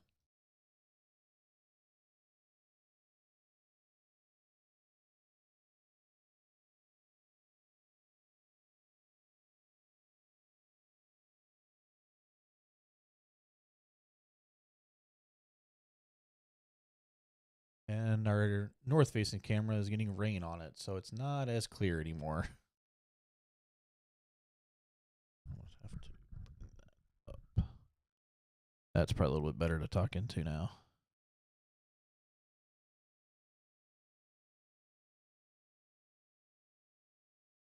Yeah, that's not as clear. That's facing north out of Dayton. from Holden, this is going to be it's southwest. So the cloud. So this is facing north out of Dayton right now. So that's gonna Dayton is south of Garden City. If you're not familiar where Dayton's at, it'll be south of Garden City. I'm gonna transition over to the radar, and then we'll take a look at this. And I wish the rain wasn't on it so you could really see, but you can kind of see the cloud in there. Man, I really wish that lightning. Anyway, you can kind of see the cloud in there looking north, and then this is what the radar image looks like. So the camera is about this area right here. I don't know why my cursor's not showing up on anything. I can see it. There we go. So the camera's sitting about right here, looking north. So we're seeing these clouds here, and then on velocity, this is what we're looking at. So we'll go back to here, and that's going to be the clouds. And this is where I wish, like during the day, we would get something during the day so we can actually point this out and kind of go over what is going on in it. But does that kind of give you an area, Tom? I'll go back over to radar real quick and kind of let you know where it's at. So you're going to be up in this area, up in here, and then what we're looking at, the cameras are sitting right down here. I think the dogs may need to go outside.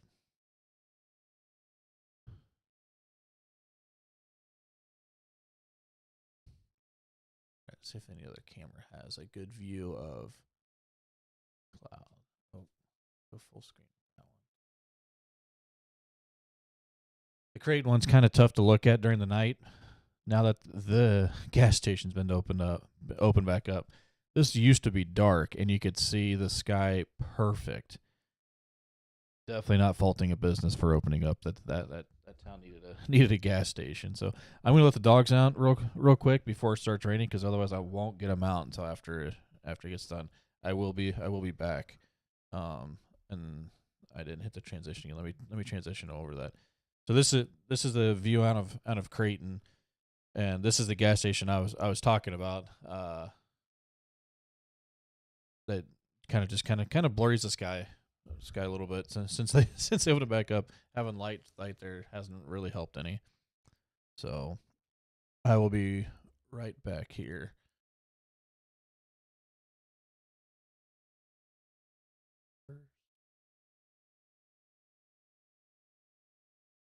Alrighty, got all the cameras up for you.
Alrighty, guys, I'm back.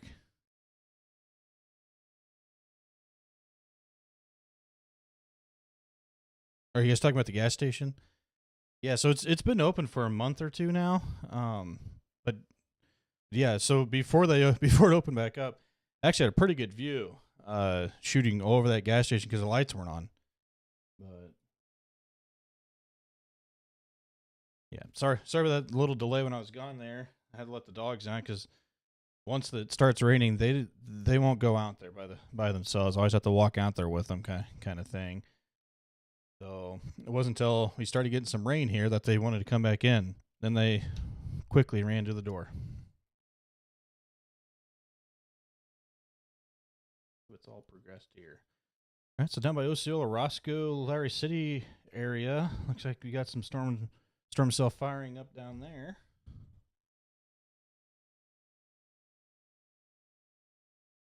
So Tyler, it's actually under new management now, and it's local people. It sounds like they've really kind of cleaned up the place, and it's actually a pretty decent place to go into. I have yet to stop by there because I usually just get fuel at Casey's because rewards, got to go with rewards. But they've definitely did upgrades there, and it's local people now.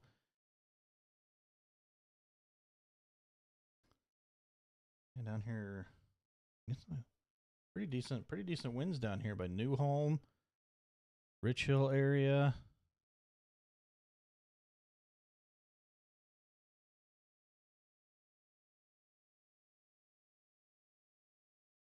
Right around 60-mile-per-hour winds.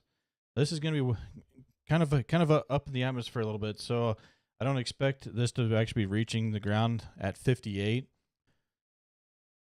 but it could be just slightly less than that. Especially since we're getting kind of down there where it's looking a little bit further up into the storm is where we're going to be getting those winds from.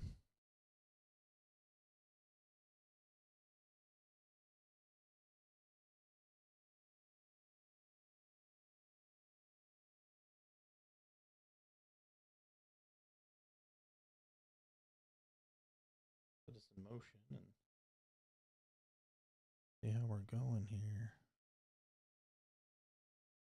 And I've really got to realize I didn't hit the transition again. So if you guys want to see what I was talking about on radar there, but I don't know about you, but I like the lightning.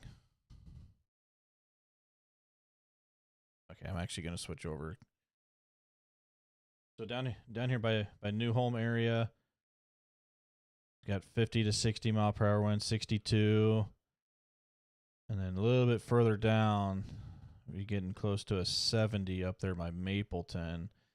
And they extended this severe thunderstorm warning over into Bourbon County in southeastern Kansas. Okay. And that part of the cell down there is actually going to hit Vernon County into Nevada, and they may get a severe thunderstorm warning or anything like that out of this cell that's going right in front of it. This is stuff I was talking about down by Osceola, Larry City area. Which seeing this stuff pop up is kind of what I was thinking earlier on the weakening of that line up here. This stuff down here would actually start kind of organizing to start producing any kind of cumulonimbus clouds or anything like that. So it kind of takes a little bit of that for the updraft on the stuff up north. This is turning into a solid line up here too. To be worried about. This is the straight line winds is the part that we're worried about initially, and then we had that one cell that got that pretty good size hail to it. But this is gonna be the straight line winds that we were, and the reason why we were watching this tonight. Click back over to cameras there and you watch.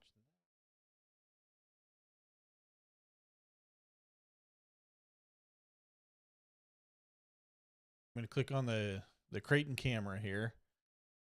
And you can see those rain bands right through here. Hopefully you guys can see those rain bands. I can see them. I don't know what kind of quality you guys got, but those rain bands right in here. So that is kind of cool that that gas station's there now, because otherwise we wouldn't have got that site.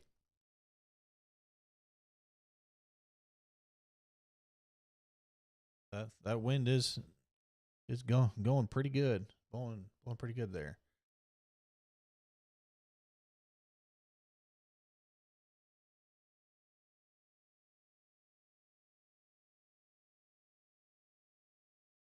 It does, Tyler. I would hate to be that semi driving on the road right now. You got the got the rain, so it's kind of hard to see, and you got that wind blowing you all over the place. You're in the dark. You just hope that no other vehicles by you. And it just got real loud outside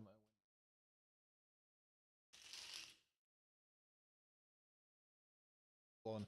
I'm going to shut my light off. So you may not see me as well. I'm going to shut my light off so I can see outside.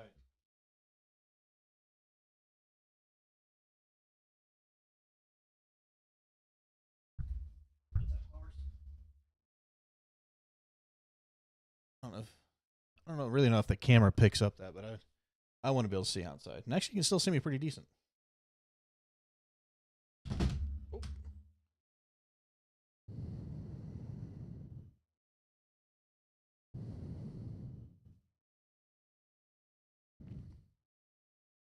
So I do want to throw this out too that we've had some issues with Evergy power cutting in and out during storms. So if that happens, I may not be live. It's happened quite a few times here where we've lost power for like 10 seconds. But hopefully that doesn't happen tonight. And these winds are really starting to pick up right around Creighton area. Right as we were watching, right right now and earlier with those rain bands. That wind. Oh, hit the wrong button again. Yeah, we're up to about 50-mile-per-hour winds right around Creighton, Uric area.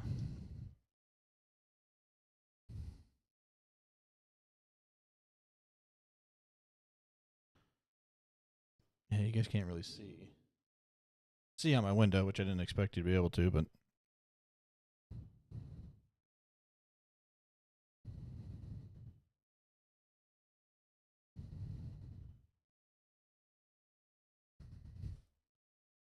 switch back over to radar. I don't know if we've got any new viewers since it's starting to hit kind of home here.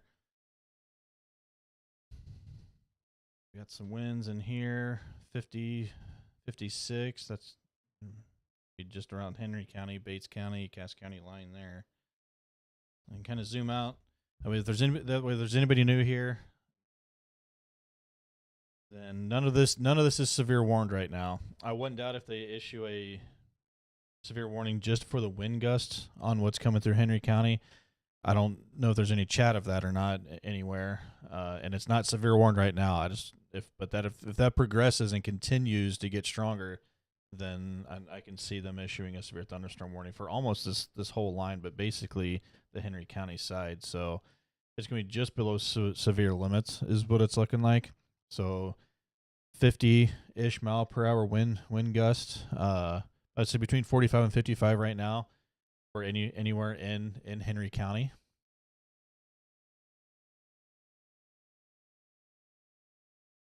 And it's very low tornado threat.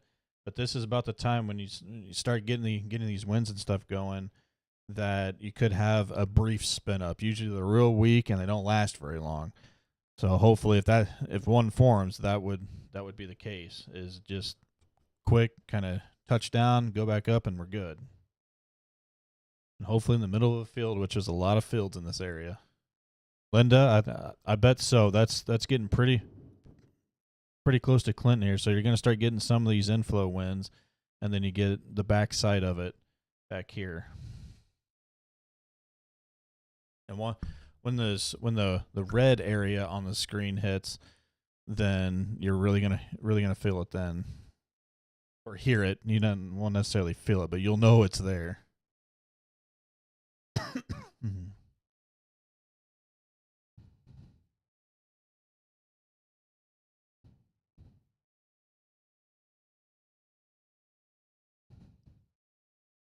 especially up in here, 50-ish.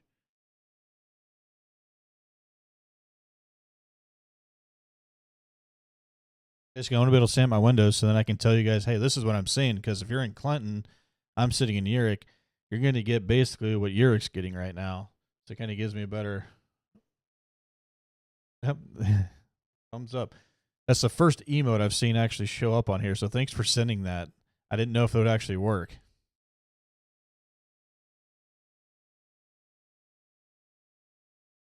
So basically, it's strong winds, some heavy rain. I haven't had any hail here in Urick.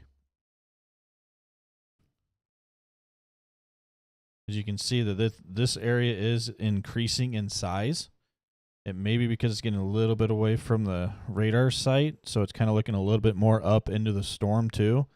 But you can see it's increasing in size, which just tells me you're going to be in the wind for a little longer.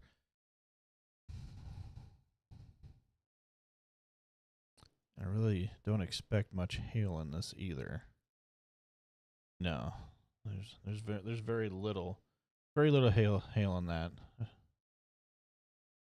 Maybe pea size, maybe. Go back to velocity here. That's what we really want to watch right now. So there we go. And then I'm going to flip over the cameras for about 10, 15, 20 seconds or whatever here, just so you guys can take a look. A lot of lightning. And this was the Creighton one was the cool one earlier. Let's see if it still is. You don't really see those rain bands as good as you did earlier. You could just see those moving across, and then it was really cool.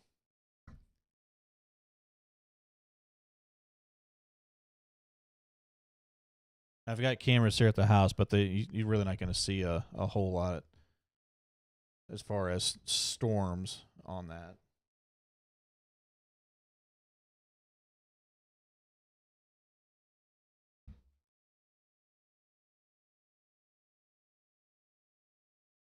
Yeah, so it's been going for what 5-7 minutes now of pretty consistent wind out there. It's really whipping the tree around.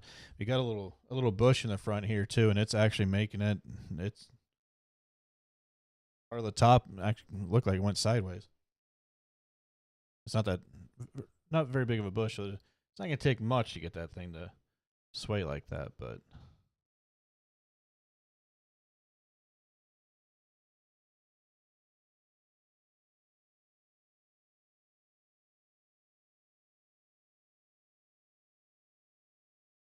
Just east of Butler there.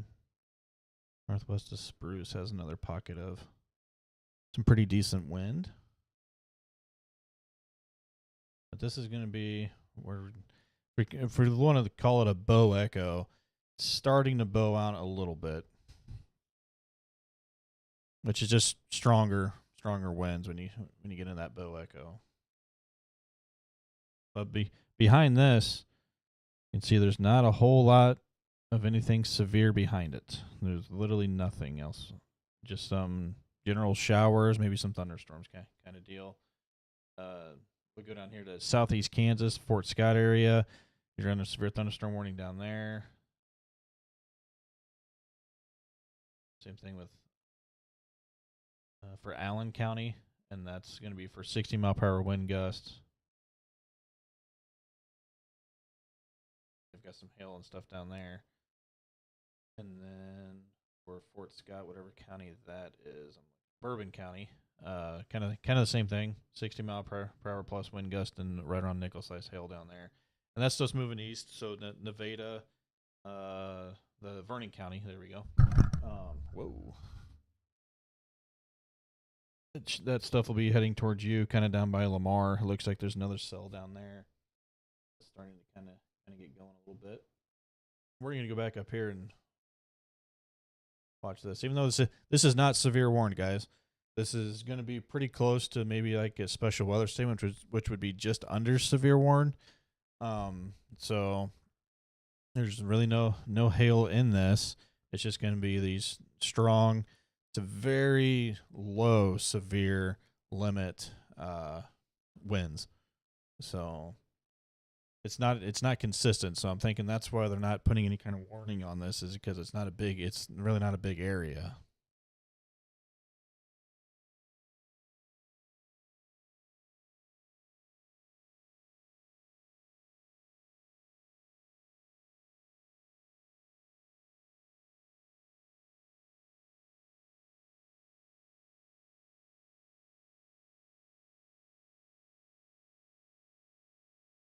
bit more there.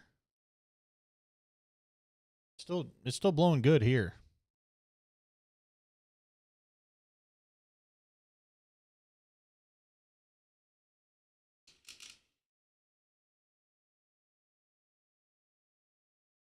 If you can see out there or not. You can kind of see the tree moving around out there on that top window.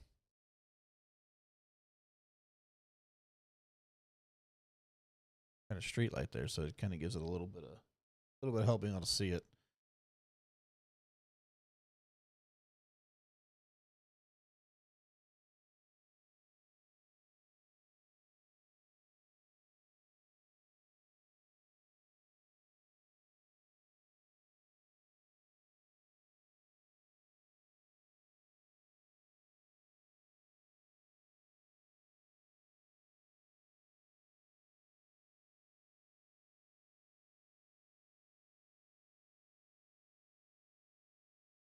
I can move this around. Looks like it's kind of picking up into a broader area up here. And that's going to be Hartwell should be in there. So yeah, Hartwell's there. So right around O Highway, Petersburg, Huntingdale area. That's going to be the strongest part of the winds right now.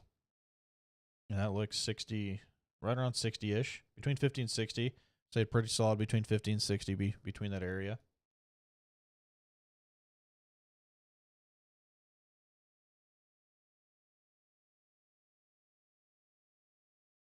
It's still going to be south of Chilhowie, it looks like. So really right through the heart of Henry County, all the way from west to east. Put this in motion again. Yeah, you can see those winds getting stronger as they come through.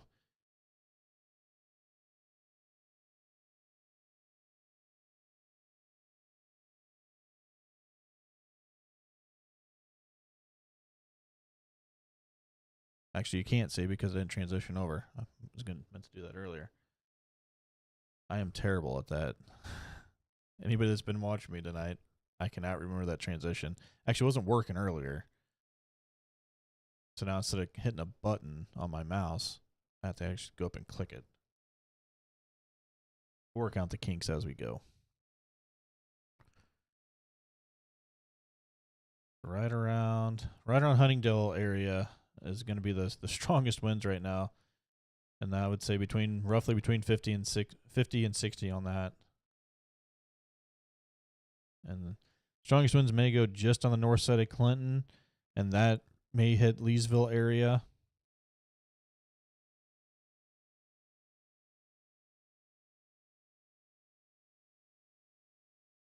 As that lightning is like nonstop, and that's still back out in Dayton.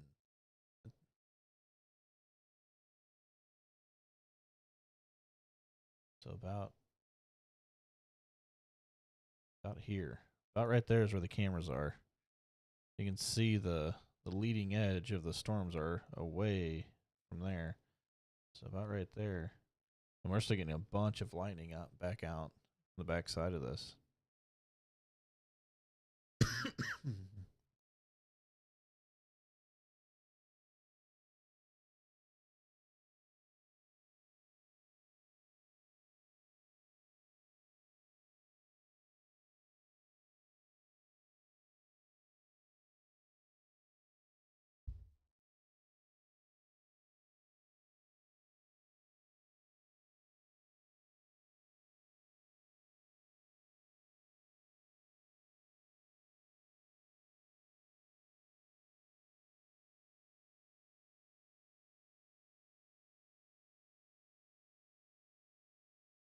Back down that line.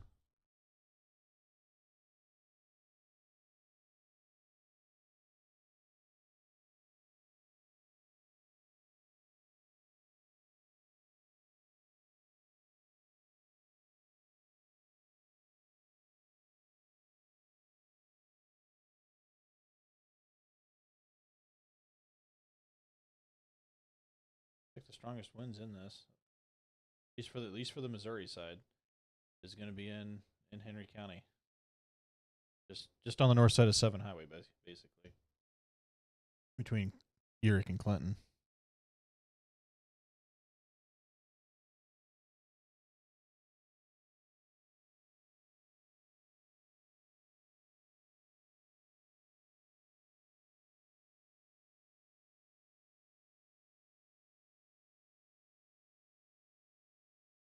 getting ready to hit 13 highway on the north side of Clinton there.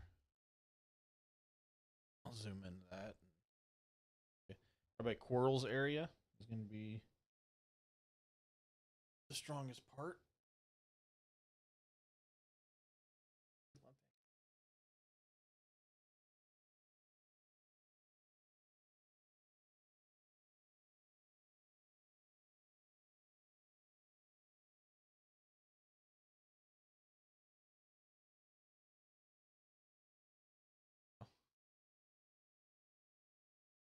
Let the dog get comfortable here.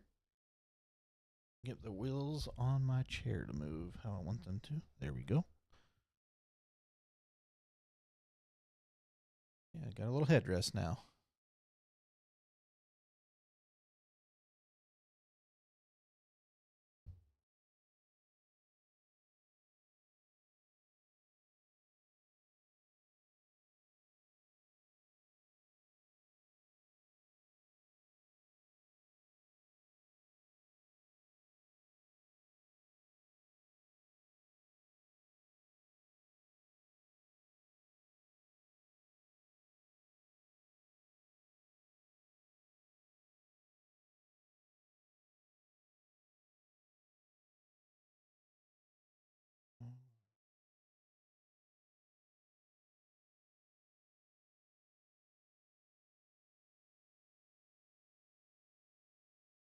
Checking on a couple other things here, guys.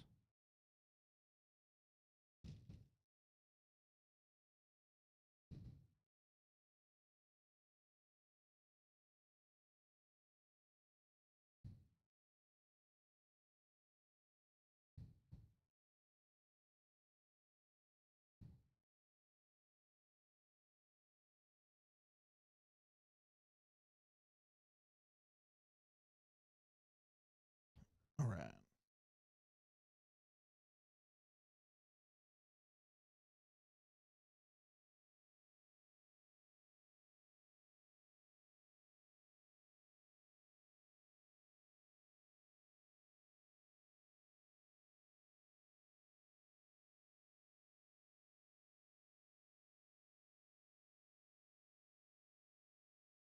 Gonna zoom out and take a look down here by Vista. It's gonna be by the scout camp down there. Not seeing anything too concerning. Just got there's a generalized thunderstorm down there right now. Same thing back by Lowry City.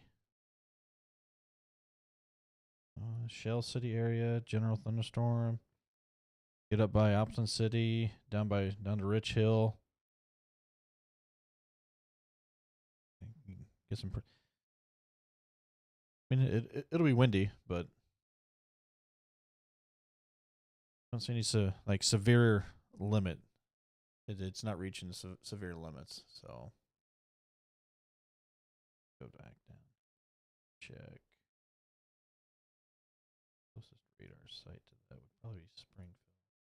And take a look down here, just in case we have anybody watching from down by Fort Scott. So southeast Kansas, southwest Missouri is what we're going to look at now.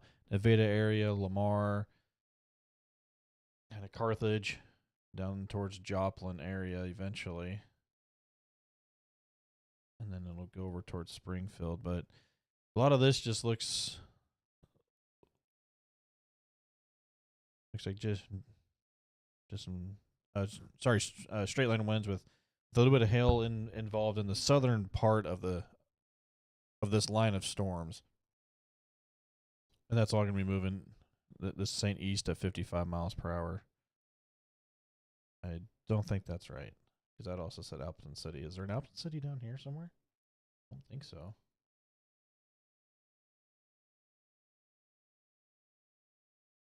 There is an Appleton City. Where's that at? That way I don't get that confused again.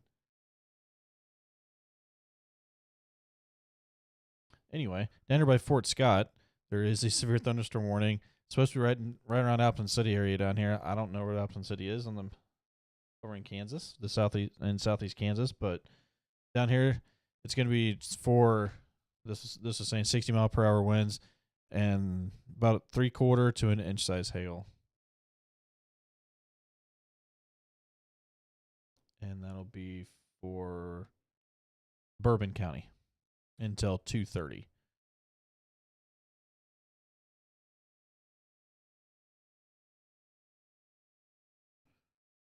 Come back up here. All this.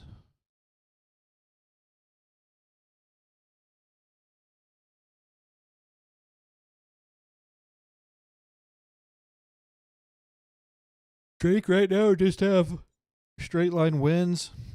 Not really any hail with it. I mean, if you pick up any, it's going to be maybe pea-sized hail at the largest right now.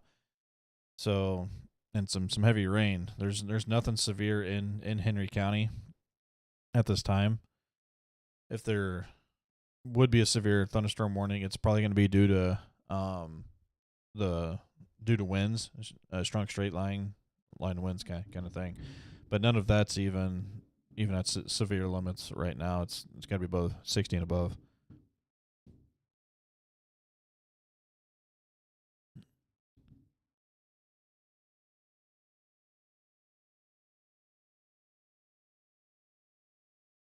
Yeah, I'm not really getting anything basically over about 53, 55.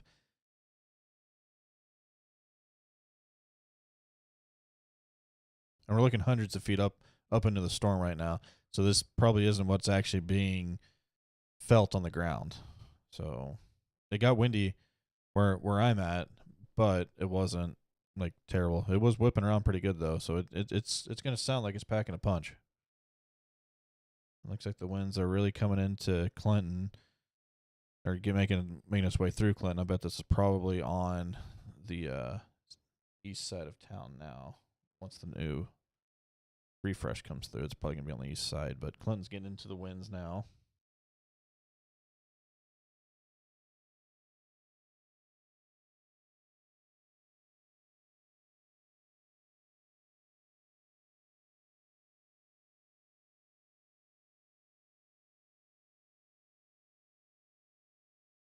Oh, yeah, guys, I'm starting to get pretty dang tired here.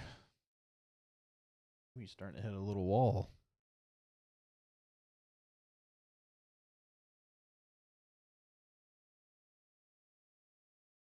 Okay, go down to Springfields and check out down here by Vista Scout Camp area. Really nothing too concerning. It's just a generous thunderstorm down there at the moment.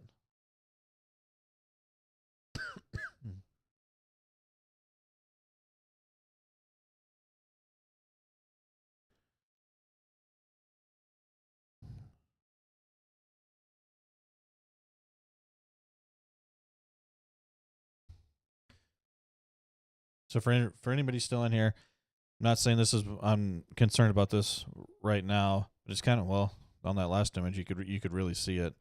But I was just gonna point out. So when we talk about it, like a line of storms with a very low chance of tornado threat and stuff like that, when you get into a solid line of storms like this, you look for those little crevices, those little nicks and crannies in the storm, right? So on that last image, you could see where some inflow was coming in, and then that's where we would be looking for any kind of rotation. So green on red kind of thing. So, but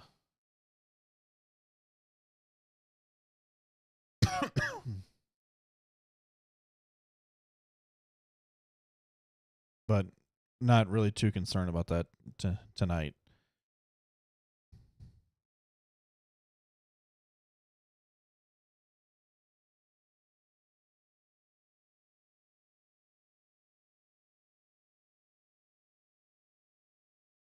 Yeah, so there's been a ridge that's built up, and eventually that's going to break down, and we're going to get some more severe weather. But at the same time, as we get later into the summer and later spring into summer, the jet stream starts to go north, and once that goes north, it kind of takes the like tornado parameters and stuff out of the picture. It's not completely gone, and it's never really completely gone, but once that jet stream goes north, you just don't get the wind fields that you need for that. You can still get severe thunderstorms and severe weather and stuff like that, but usually the intensity and the widespread coverage isn't as big. So like right, I was kind of talking about those nooks and crannies and stuff. Those little non-flat lines, if you want to call straight lines. So like stuff like this on a time or on a setup where we have a better wind field, we would kind of look for some green to be like over in here, and then some red kind of. So green's towards, red's away from the radar site, and you just have to know where your radar site is so you know which direction that is. But that's the kind of areas that we'd be looking at, because there would be some inflow coming in, and then it would start wrapping up. Really don't expect much of that to see any of it, let alone it actually produce a tornado tonight. Everything's just kind of staying horizontal and not vertical.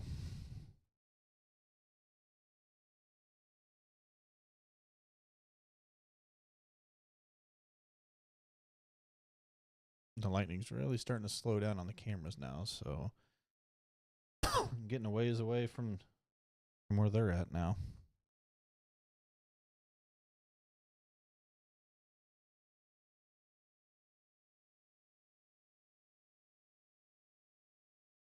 The Boost Traveler, where are you from? I'm glad I finally got somebody from YouTube that commented on this. I haven't seen one tonight. So definitely thanks for commenting on that. I know it works.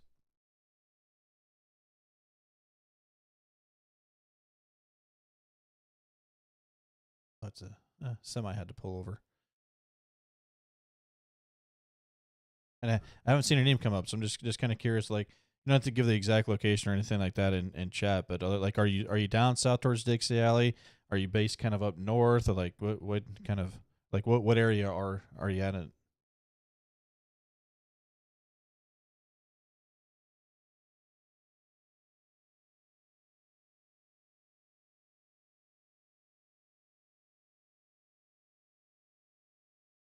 Dang, you're ways over there, man.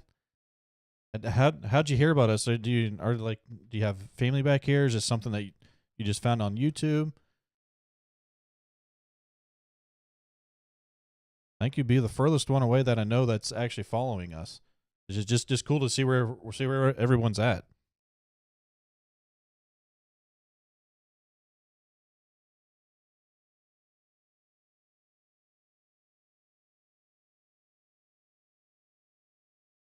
And where everyone's at, and how they heard about us, if it's just by word of mouth kind of thing.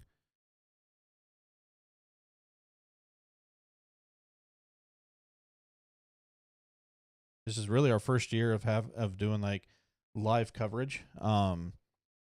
Usually we're out chasing in the field. So we've only that's about the only time we really go live, and we really didn't even go live then until we were on a decent looking storm, and then it would progress to severe thunderstorm warning and things like that. So, oh, awesome.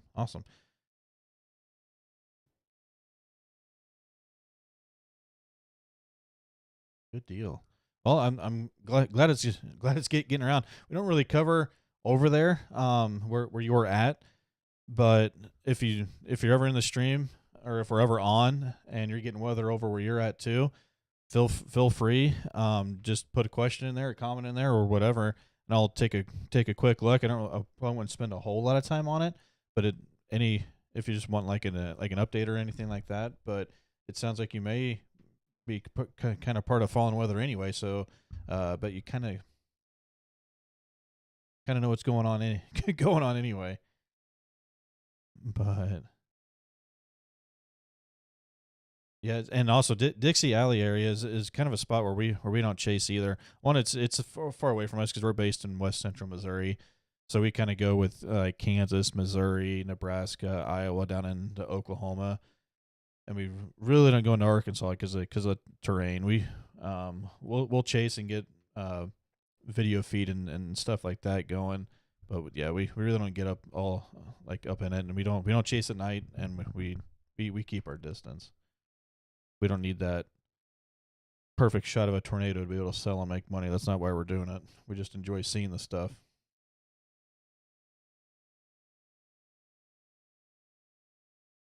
Oh, nice, nice. And I don't know how YouTube does all of their algorithms and stuff. I've heard YouTube is all about algorithms, but I don't know how any of that works. So, but no, that's awesome though, because that means more people would probably see it too.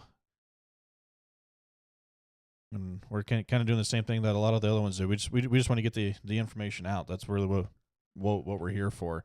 It just can't remember which one it is, but it said don't be scared, be prepared, kind of deal. And that's kind of what we want to do when we're Holden be in the clear. Tom, Holden is basically in the clear. You may get some rain and stuff the rest of the night, but there shouldn't be any more severe weather after this.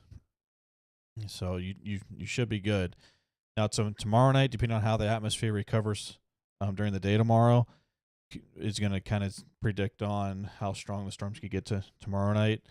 But right now, it just looks like general thunderstorms tomorrow night. But we'll definitely keep an eye on that too. And if we need to go live or put on any information or anything like that, we'll try to give updates on our Facebook page. Maybe not with a video, but at least a post kind of deal.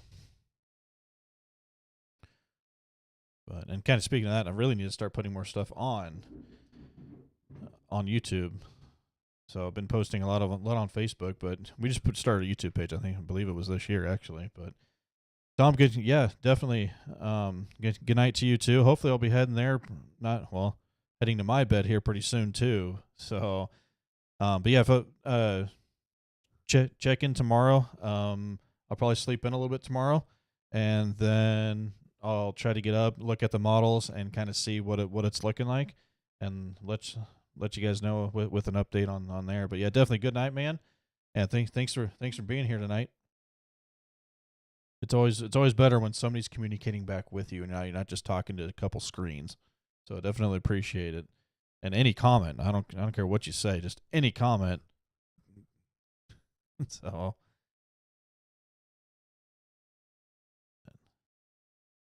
Drake, it's basically just going to be thunderstorms. There's no severe thunderstorm warning or anything like that for Henry County right now.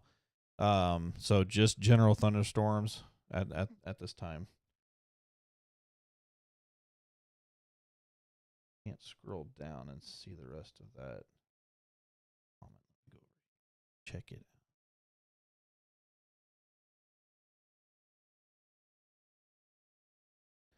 I may have to go all the way back.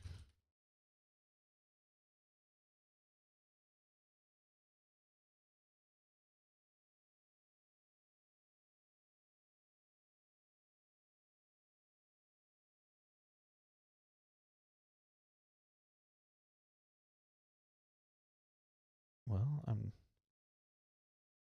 I don't know if the comments are loading correctly here. Take a look, see.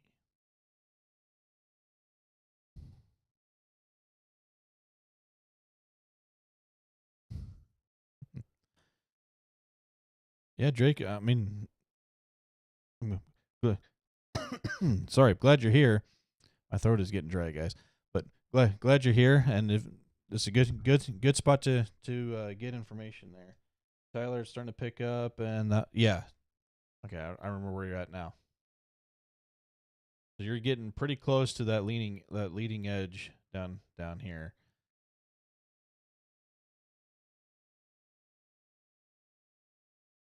It looks just like right around 40 to 50 mile per hour winds, and you're in that area. I'm trying to look at the YouTube comments here because I think I'm only getting about half of the last two. So let me go. I'm gonna look at your comments there, Booze Traveler, and then I'll comment back to you. You don't have to put them back in there. I'll get to them.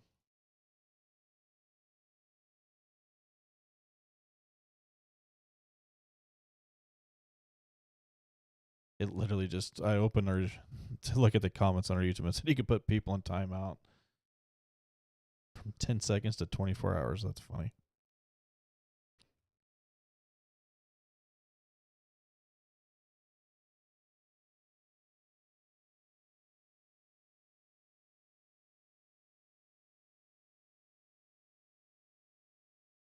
Oh, gotcha. Man, 30 years. I have not been following it that long. Probably about 20. About 20 for me, 2022 range.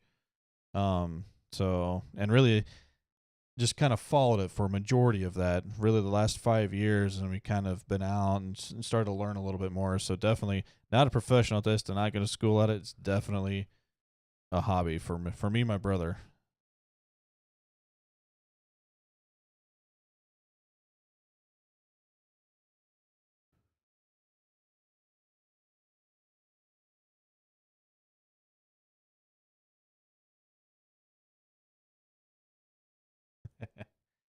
Yeah, so we've been going back, or when we first started, we went back and forth on if we wanted to chase at night, and then we realized no tornadoes worth risking our lives for on purpose. That's just our thought on it. So I definitely appreciate all the ones that I can watch that go do that, in the dark at night and get right up close to it. I'm not comfortable enough to do that yet because I want to be able to come home. I do not fault anybody because yeah, I mean, the tornadoes can be scary, but you can get pretty close to a tornado and still be okay. So you can get right underneath them basically and still be in a good spot depending on how strong that tornado is. But yeah, we just choose not to take that chance because we're not out here doing this to make money or anything, to get that good shot that everybody wants to see. We want to be able to get the information out that there is a tornado. So that's really what we're about. We're not somebody that's going to try to get money, like to get money to live off of, or anything like that. We do this and we take donations and things like that to help cover our costs and stuff when we're out. And so far it's worked pretty good for us. So been able to cover about half of our costs.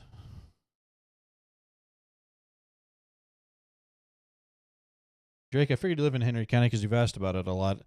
Um, but if your mom needs anything down towards El Dorado, we can always look down there too. So just let her know if she ever needs anything down in that area. Just put a comment in. We'll take a look real quick and go. But if she is watching, or if you're worried about her down there, it's kind of the same thing as Henry County. Just general thunderstorms right now. No severe warnings. Uh, I think Henry County, if I'm looking at this correct, El Dorado's down here. Henry County has some stronger winds than down there in El Dorado, but nothing severe at this time.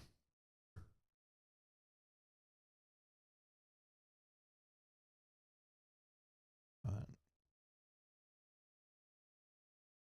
Man, what's like 3:30 out there where, where you live? Not Drake, Booze Traveler. He watches YouTube. Okay, good deal. Well, so she if she's awake and heard that, she knows.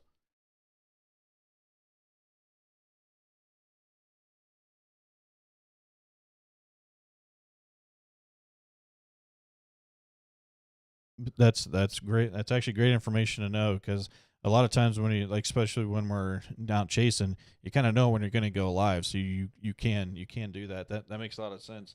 I just never really looked at the algorithms and stuff. So any kind of feedback like that is definitely appreciated. Because I don't know how any of that works. I just know there is one, and that's it. So yeah, I'll definitely start or look into how YouTube wants me to go through and put those Planet Head streams.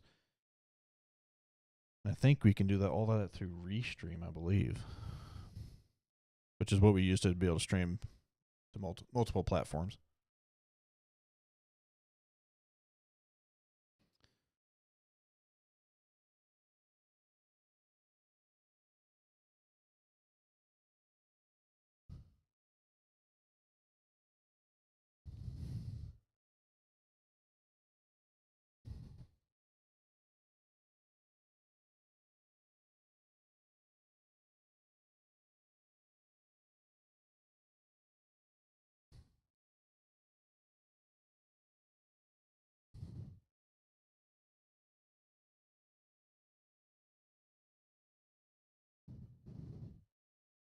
Yep, that's exactly what got us into it. just weather can do that. The atmosphere can do so many different things and so quick. And then when you expect to do something, it just completely lets you down, right? So, and then you got to figure out, well, why didn't it do what you thought it was going to do? So there's always something to learn, whether it's what you wanted or not wanted, or whether it produced or not produced.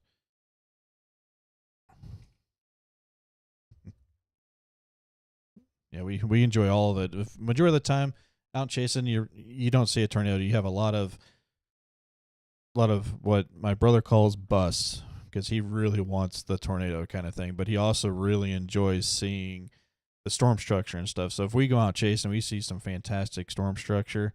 Man, that makes a chase for us right there. If we go out there and we see a thunderstorm that you really don't get to see much, that's what we call a bust.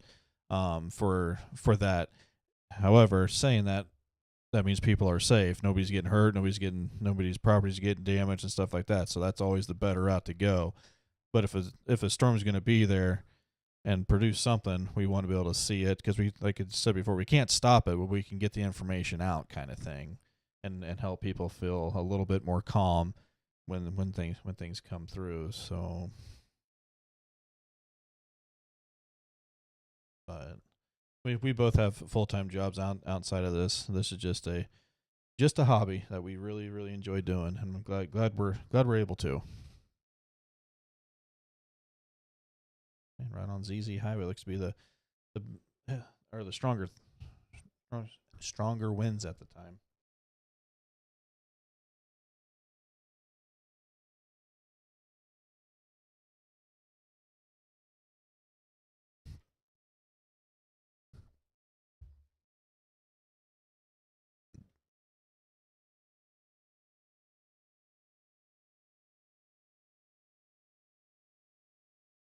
Nice.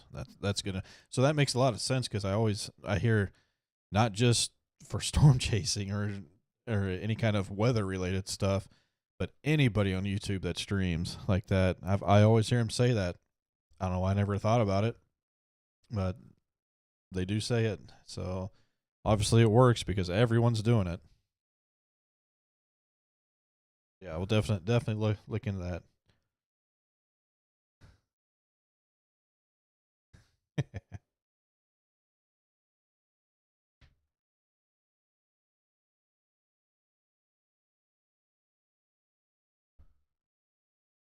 Alrighty.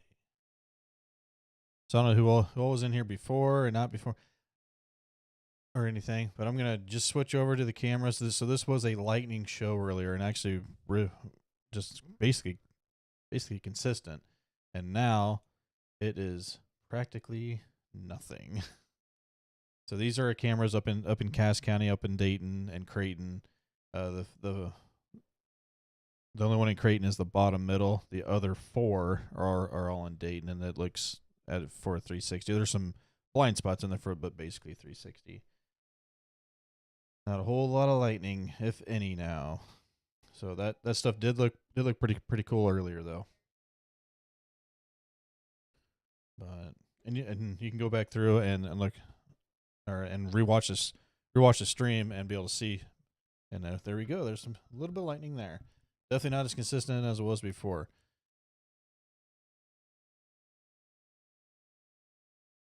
And then Boost Traveler, we do have a Facebook page, and that has more on it than what our YouTube does because I just don't have the time to do both kind of deal.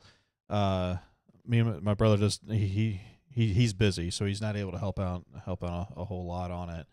But so I post a majority of the stuff to Facebook because that's where we have majority of our followers and things. I really need to just put it on both, but I'll get there eventually, kind of deal. So if you want to go over to our Facebook page, you can go there too and be able to see a lot of our chases, and we put a lot of our time lapses and videos and stuff we get from our cameras, our stationary cameras, on there. And some of the stuff's really cool. So we got into a pretty nasty situation a few years ago over in Kansas. Had a beautiful mother ship coming right at us, and it caught us and a bunch of other chasers that night, and it was some of the best rotation you'll see on velocity, some of the tightest, the strongest rotation. and somehow that did not produce. And thankfully, because there was quite a few chasers, including us, right underneath that thing. It went from a single cell to a line of storms in a matter of about 20 minutes. It went from basically nothing to we need to get out of here. We're in a bad spot. But that video's on there. It may have been a little bit more than 20 minutes. I can't remember, but it was pretty short.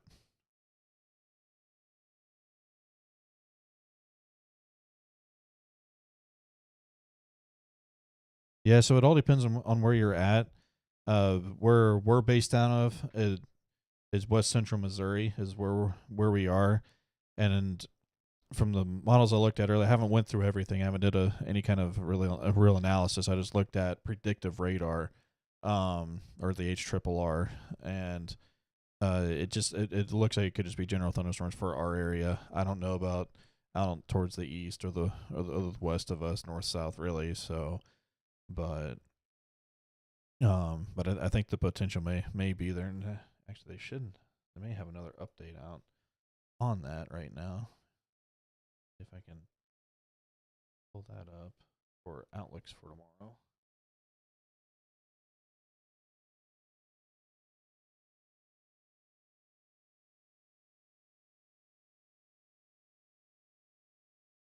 Yeah, so it really looks like Eastern Colorado, Western Kansas is the better setup.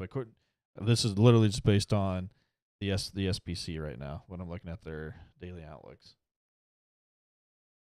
But it's got an enhanced version and a slight risk out by Eastern Kansas,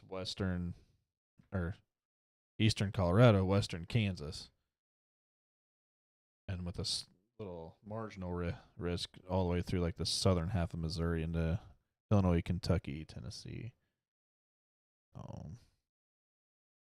We'll go back over to radar here and just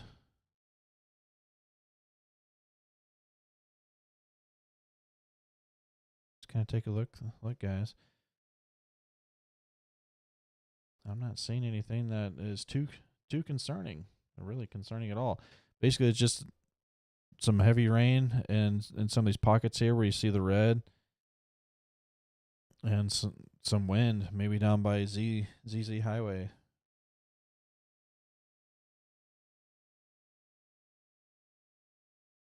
But other than that, for our general area here, I think the severe risk is basically gone. So still got it down in southern Missouri, southwest Missouri, down by Joplin and Lamar area. That whole line down there is going to just the whole line is going to be severe warned for 60-mile-per-hour winds is the leading on that, and that's going to be moving, I believe, east still. Yeah, at 35. So it's not moving as quick. Not as quick as a lot of the stuff has been this year. It's been 50, 65 miles per hour moving through here. One of the slower setups.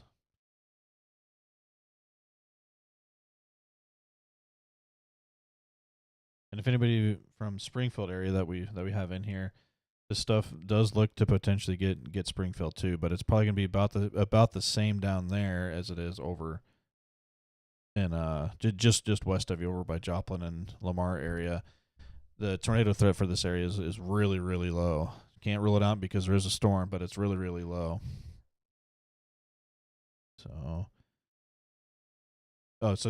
then Nebraska and Kansas, they might. Like I said, I just looked at the SBC. That's all I've looked at. So, I went on 4 hours of sleep last night, been up all day, and then hopped on here and started this. So I really haven't done anything else besides looking at tonight's stuff.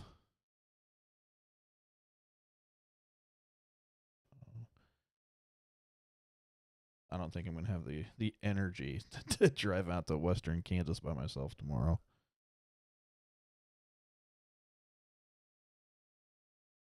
Alrighty. Well, I'll give this just a few more minutes, guys, on here. I'd hate to end it, but I would probably should get some sleep just in case we have another late night tomorrow. So if you have any questions or you want to see anything before I end the stream, I'll leave this up for another couple minutes here and make sure I can get through the comments, and then we'll end it and I'll get some sleep. I'll get up tomorrow, post an update of what I'm seeing. Definitely not a pro, but the more I do it, it's only going to help us all. So, and I know I'm going to be wrong, but that's part of it. So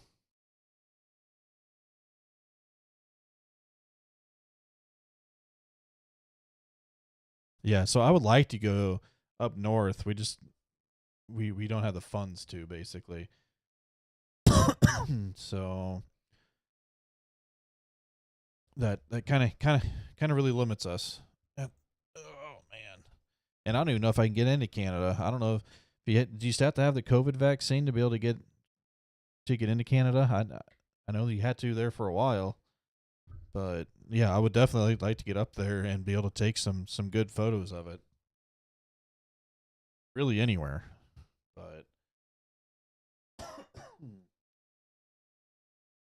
so let those cameras go. Drake, good night to you. Hope I don't know if you're going to bed. I know I'm going to go to bed here in about a minute or so. I'm going to end this. But I definitely appreciate everybody that joined in tonight. Booze Traveler, I don't remember seeing your name before, but definitely thanks for thanks for being here. It's always good to have people, no matter where you're from. Tyler, you're welcome. So we'll be here for the next one. If we won't, Jim will be on his page, but we should be able to. There's going to be a few times that we won't, but overall, we're going to be here as much as we can. So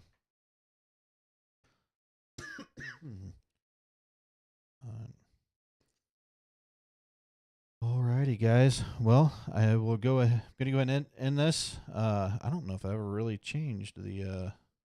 I didn't. The text at the bottom that's scrolling through. That's actually the last time we streamed, and it just kind of made sense when I started it tonight. But anyway, I'll change that next time. So, alrighty, guys. Well, like I said, I do appreciate everyone that was in here. We'll be posting an update at some point tomorrow. I don't know how long I'll sleep. I'm not even going to set an alarm. I'm just going to sleep until I wake up.